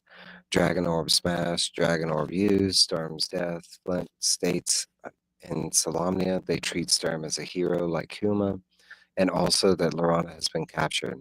States the Dark Lady will arrive within the hour to Calaman. Gilth blames Tanis for Laurana's capture and her future outcome. Kitiara arrives on her blue dragon sky, bringing proof she has Laurana. Kitiara states that Laurana will be taken to Naraka, and they want 2 things in return for Laurana. 1, they want Barum. 2, good dragons need to go away. And then there's 3 and 4. Elves need to lay down their arms, and dwarves need to stop fighting. They give them 3 weeks to address this, or Laurana's death. Kit leaves Laurana's helmet and a lock of hair. As soon as they find these, a shadow blots out the sky, a flying citadel. It's a castle that was magically ripped out of the ground, and it's using like spells it floats on thunderclouds. Um, but it's surrounded by thousands of dragons. The dragon fear hit Calaman like a wave, but they remain near the citadel, agreeing for the 3 weeks given. Tanis now himself states that they have 3 weeks. He and Barum are going to Naraka to see the Dark Queen. Barum is distressed but is convinced by Tanis. Caramon and the rest fight the idea of Tanis and Barum going alone and decide they're going with him. That's where this chapter leaves off of. I will say this gets back to play. I did love this chapter. And I mean, a couple funny things as we get to the city and like the misconfusion, but it makes sense to the story kind of thing. Um, I will. No, that's the question. Did you think we should have maybe given these characters more than one page to react to being caught up to the story that we know? I want to say yes, because like especially with because there's not even an explanation if Tanis explains his side to the other group, and then they had to process Sturm's death pretty quickly, and I would have liked a little more there. The story is chunked up by Tass and then Flint, you know, Tanis, I'm sorry, like I let you down. I didn't watch after, you know, and we get the Lorana story after, but like I feel like Sturm deserved more.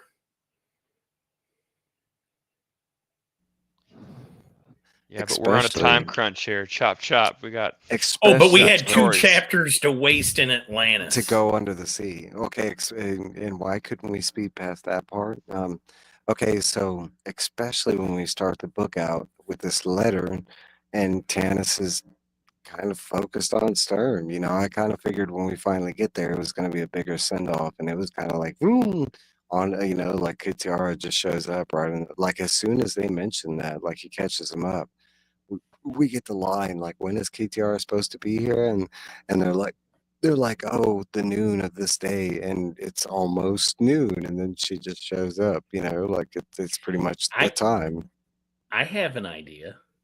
Why didn't we have a chapter dedicated to processing what's happened between the 2 groups?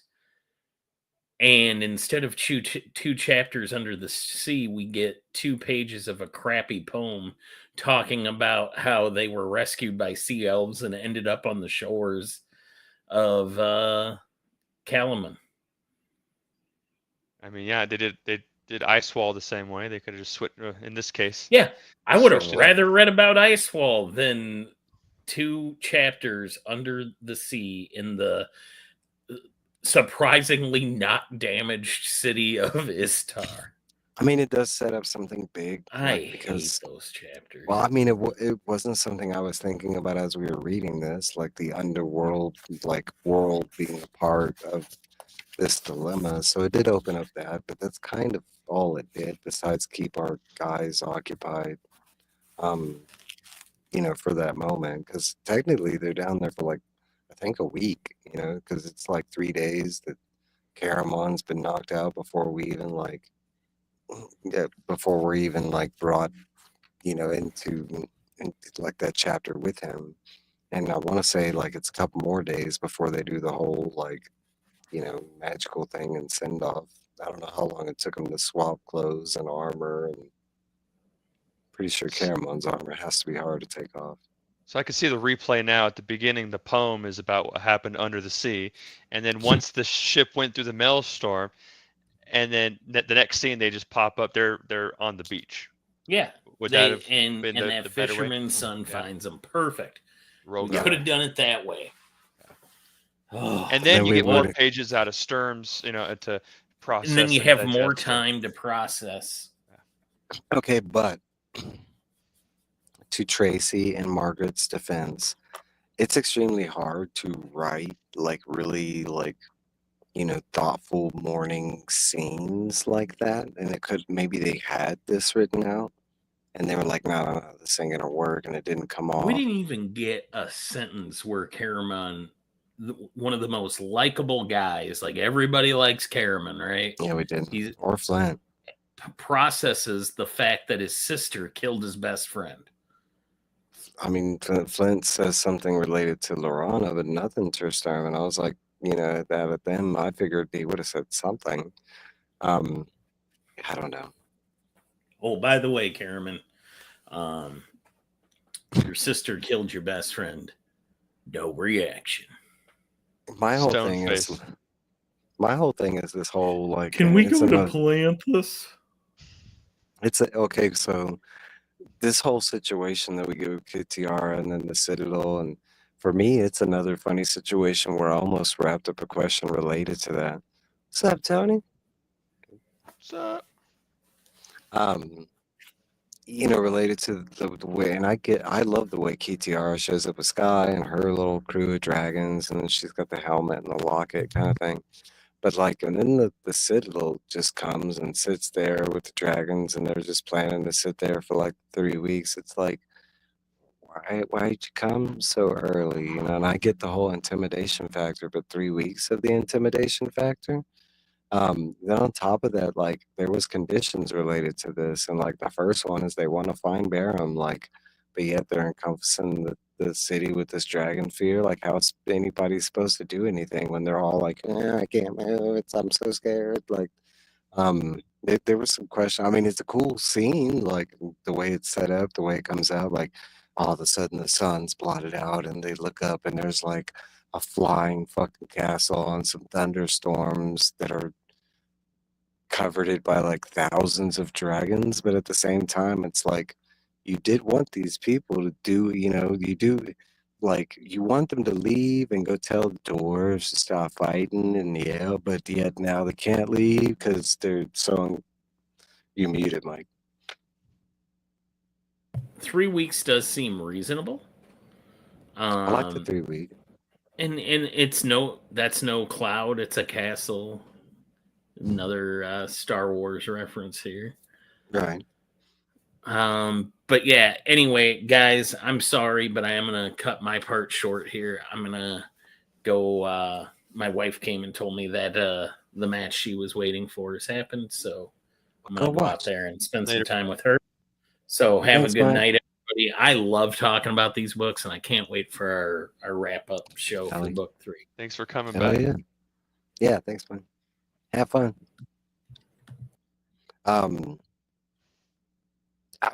I do love this chapter, but at the same time, I will say it like paints a lot of like, questions on a reader level. But I mean, I was still for it. It didn't bother me. Like, I like the whole 3 week thing. It sets up time. That Citadel came out of left field, honestly. And what's the miles per hour on that thing? It just like all of a sudden it just snuck up on him.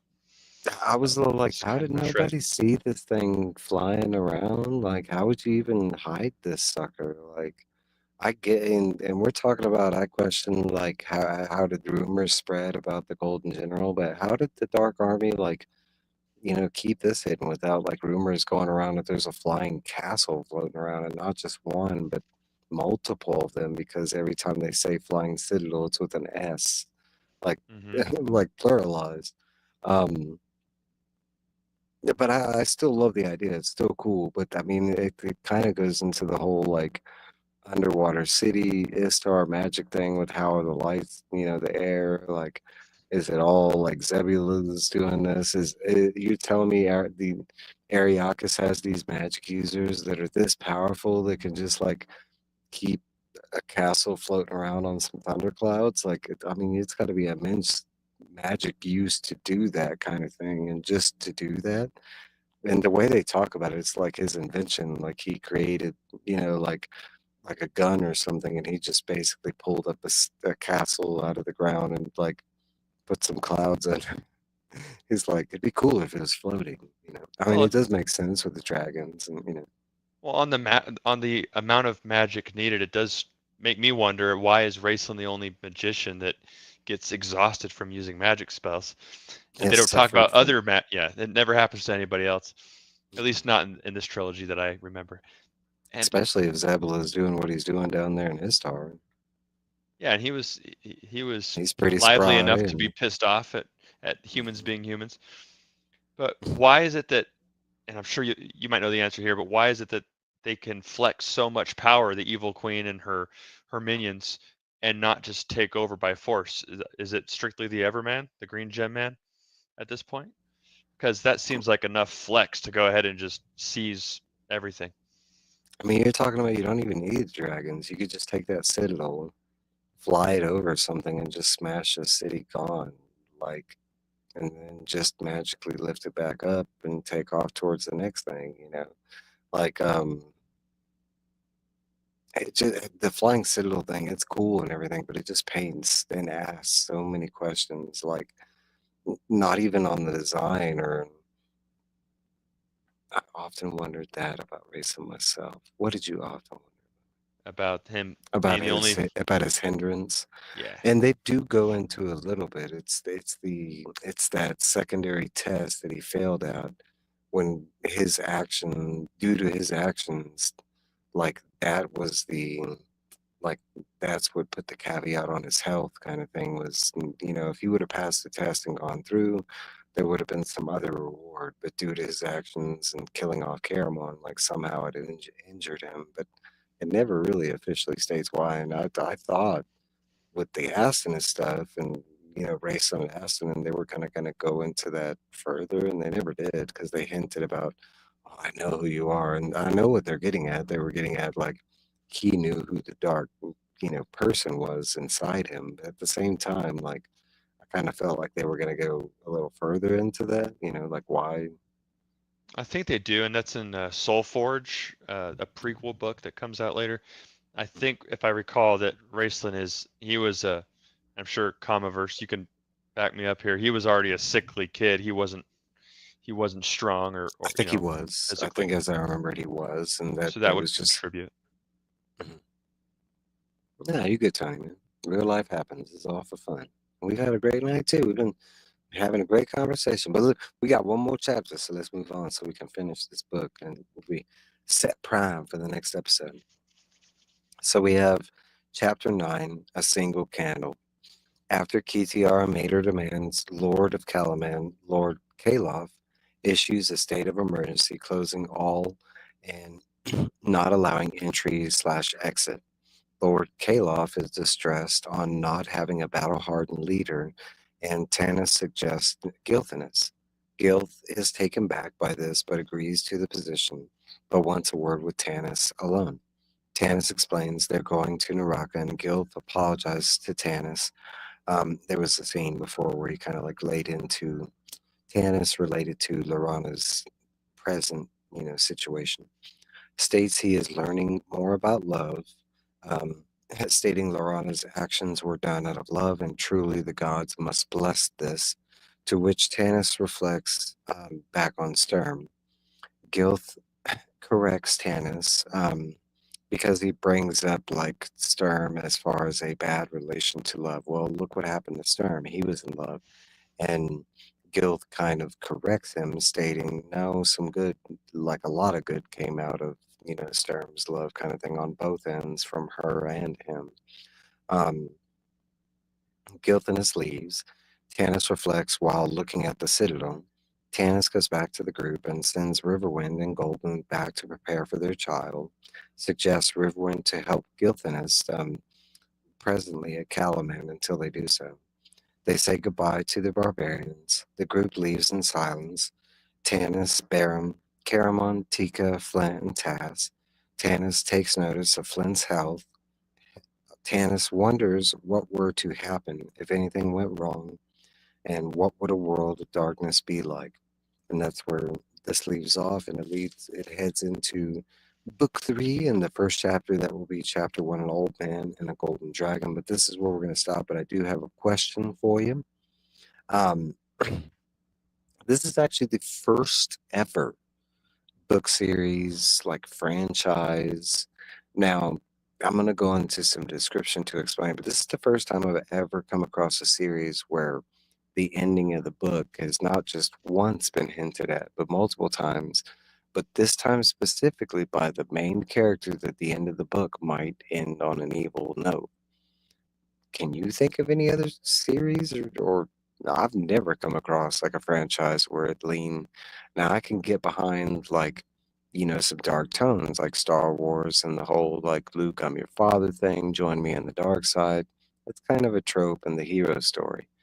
This on another end, I mean, we're getting to this point where like, Tanis is already making this decision to go to get Lorona, and he's basically seeing it as a suicide mission. His whole thing is like to free her at all costs, no matter the cost of his own health. That's why he didn't want his friends to go.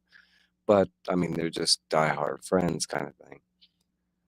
In his thinking and in his determination, he kind of sees this failing, especially because at this point they don't really have a plan besides going to Naraka, something that Apoletta had mentioned about Barum, going back to where the story started, kind of thing.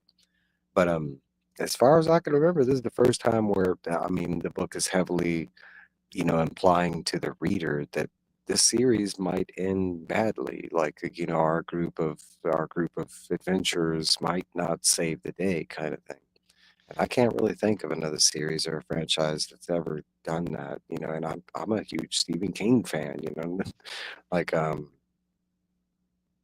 the top of my head, I can't either. But my mind just wants to dissect what we've already gone through even more. And that's just that how book one ended, like the trilogy might have, like maybe the Star Wars trilogy would have ended, just like a marriage, a wedding at the end. And then they continued going on, and with instead of ending it there, which they originally wanted to make, book 2 and 3 were kind of afterthoughts because it just mhm. picked up steam really quickly. So Yeah, book 3, I'm thinking the same thing happened, that they kept picking up steam and they wanted to continue the story, and they weren't finished with the story. So it does end on that untypical cliffhanger of being more of a, bad guys are winning or there's still evil lurking. Not everything is resolved, yeah, and which set we'll in get into stone. on the next episode.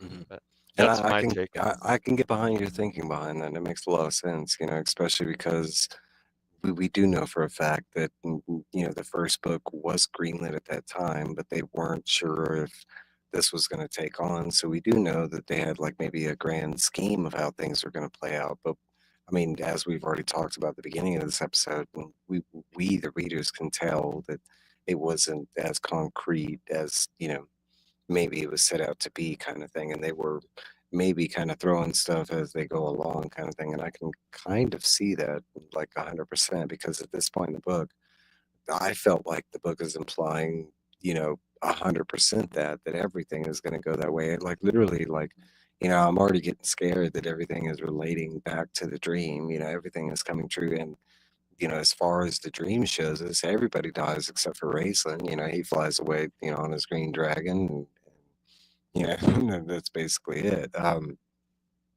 So I mean, eh, I could say this is the first time I've ever read a series where like we're supposed to be coming to a head, and like you're talking about like the book implying that we're like it might not end at these good things. And I'm like, man, when does this ever happen? I mean, you're talking about like Star Wars did this twice, where like they did the all of a sudden like there's a secret bad guy at the end of the movie, and it never even took that dark turn where you still felt like Luke was going to save the day or Ray was going to save the day.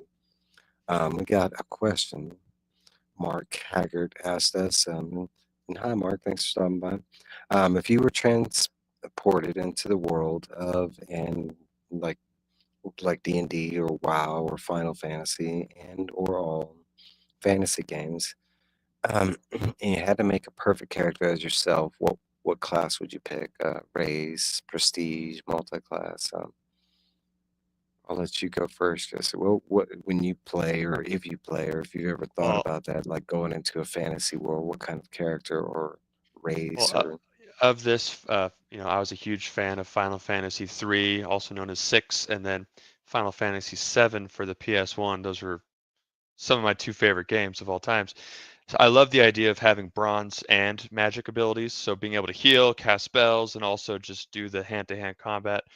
To me, that's my all-around type of character. Race, I would just do a human because it I identify as a human. So, you know, translates easy? it just yeah, exactly. That would be my go-to. Is just I'm remembering that in Final Fantasy VII, Cloud, he has a spell called Omni Slash, where he just His limit breaker.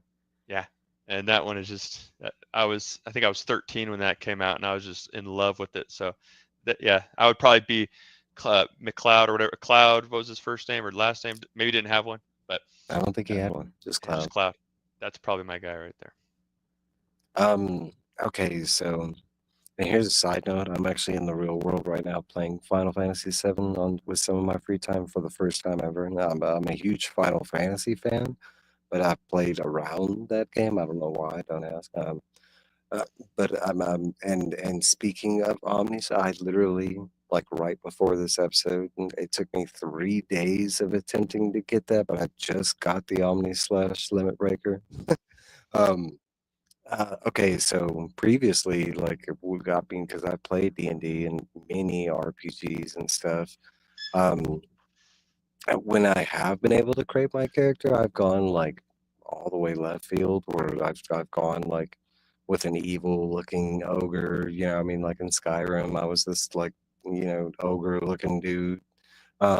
No, but generally, like when I was younger, I picked like a barbarian that was basic with like attacks, no magic kind of thing, some intelligence, but like I want to say that was more out of the ease of playing the game. Like I didn't have to worry about like spell casting and that kind of, you know, remembering and keeping the notes for like what spells, like that kind of stuff. But like if I had to like, I mean, just create a character and I didn't have those limitations, I would probably go magic user or like slash, like maybe a cleric slash knight kind of thing. I've always loved magic users. They're always the more powerful. I mean, especially in this series, everybody that is a magic user are the more powerful kind of thing. And even on Final Fantasy VI or 3, as you want, whatever you want to call it, there was a gambler. His name was Setzer, and he ran the airship in that game. He was the guy that they needed an airship to get, and he was the Yep. guy they had to convince. Like a hybrid, I would probably mix in with what I said earlier, is some sort of gambler, because I do have that trait, and also like the Mando Calrissian, the Han Solo gambler part of it. I'd throw some magic dice and just crap people out, and then combine that with some sort of scholar, and then that'd be cool. There's all kind of stuff. I mean, like that's like I think in different franchises, I would go for different things. Like I think in Lords of the Rings, I'd go elf. Like like straight D&D, I think I'd stay within human or maybe attempt some other classes. I don't know. I think that ability of like fantasy and gaming in general is one of the funner things. Is you can go as far as you want to, or you could do a human, you could do a ranger, you could be bad and be a thief or a scoundrel. I still have my Final Fantasy VII data on a PlayStation 1 memory card with my gold chocobo saved on there.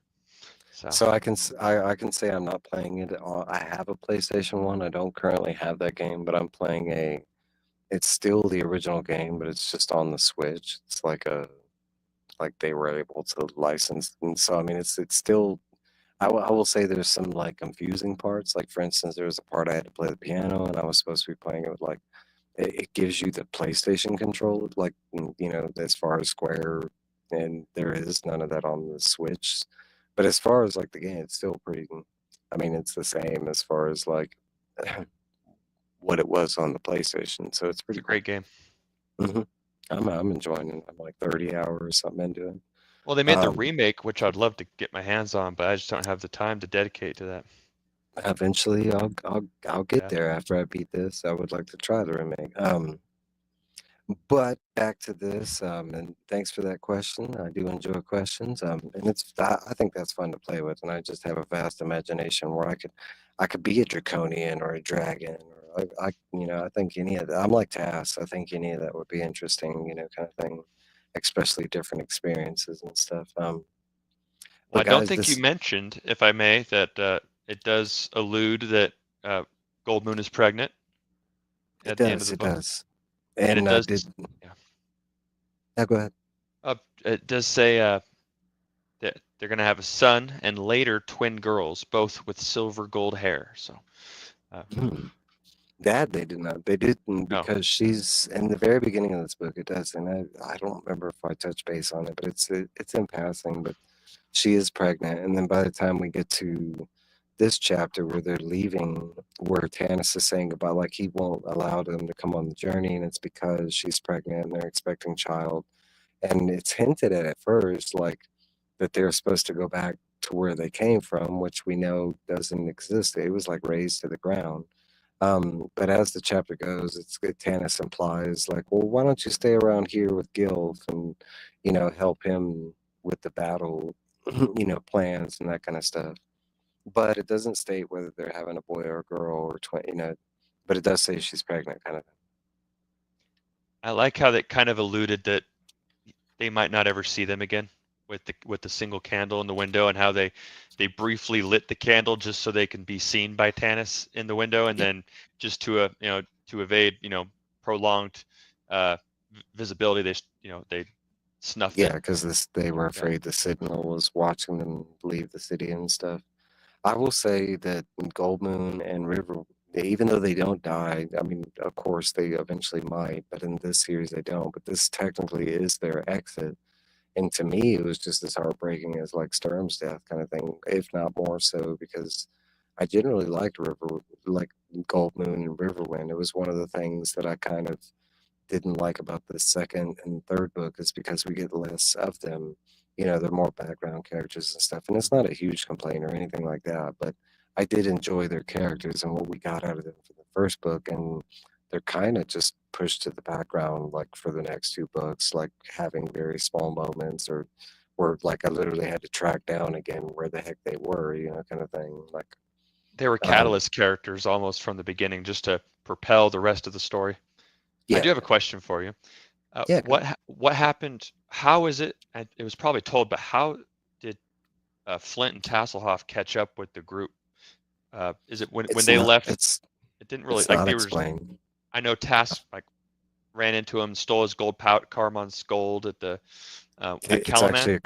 It's actually a couple questions I had lined out and then crossed out. I was like, nah, because that's I just marked it off to like writer fun, but like it's not explained. The last time we saw Tass was I'm trying to go back. Weren't they leaving on the Griffins from the cave after Lorana got taken by Sauce? Yeah, not Griffins, but the Wyverns. But yeah, the last time we saw Flint and Tass was with the capturing of Lorana and stuff, and the next time we see Tass is when he's pickpocketing the group. But like, it's such a it was one of the questions I was going to ask because it's not out of character for Tass to be doing this, but like my reasoning is like why is this his re-entrance back to the group? I mean, he's just running around pickpocketing people, but then he doesn't even notice that it's his group of family and friends. Like he would have heard them talking because they are talking as he's pickpocketing them. Like, and you didn't like. I understand Tass has a one-track mind sometimes, so that's why a lot of this I let chalk it up. But even in that situation, it's still not like discerned what Flynn is doing. I get that Tass is being Tass, but like you think Flint would be like in the war room talking to the leader of the city, about what to do now that the general's got, like the next we see Flynn, he's just with the group in the background and he's just like, oh, I can't believe Lorana was gone kind of thing. It's really a moment that's just sped over and it's not explained. It's just we run back into Tass and Flint, kind of thing. Yeah, and is Calaman the same place where Lorana had left from, or no? Yes. Okay. Calaman is like that's why I mentioned at the beginning. I stated that we'd hear a lot of Calaman because even though the story goes out of Calaman a lot, pretty much this whole book two, like besides the part where we're under the sea, everything else pretty much takes place at or around Calaman. Well, that explains it. But as you read it, the book kind of makes you feel like you're in different locations. But no, it's all Calaman, and it's the same place where Tanis and the group are heading to is Calaman. It's the one location that the dolphins can go to. Is kind of, I found that kind of, I didn't know if there was like, but there is this strange like V path as you read where it's like everything is heading towards Calaman. But as we start out that book, there we're already in Calaman, so I thought it was really weird that everything's centered. I was like, well, we started out here. Um, no, but I don't know. I'm in a little agreement with Mike. I want to say that some of the parts of book two is like, why did we get this? Why didn't we get this kind of thing? And I want to say that some of the ending is like that for me. Like, how come it goes this direction? Especially from the build up. At this part, there's some things that I really had built up in my mind. And we're about to see this, we're about to see that, especially after we get the more detailed version of Baron's origin story. Like, I really thought we were going to end. It's like it never goes in that direction. And I'd be curious on why they kind of deviated from the way these threads look like they were going to go. I mean, especially from starting this journey, if you would have told me that this is how these companions and this quest was going to go, I might not have started this journey. Like, I was like, I don't want to read about some disjointed, like group of adventurers that somehow saved the day due to Quince, no, but I absolutely, it has been a fun, very entertaining. I absolutely love the book. They're great. I had small complaints, Pete. And they get But better and better as they go. I've been told, and I think we're narrowing down where we're going to go with this. The quest through Quinn. We're still talking about it. I think that will be revealed after we get done with the next episode for sure.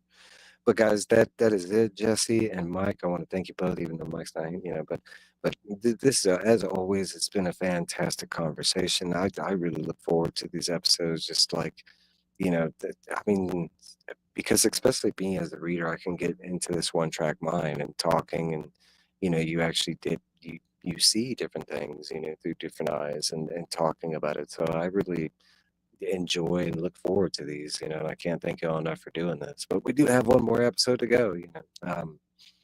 It's technically book 3 and a couple more chapters after that, and we will be done with this trilogy.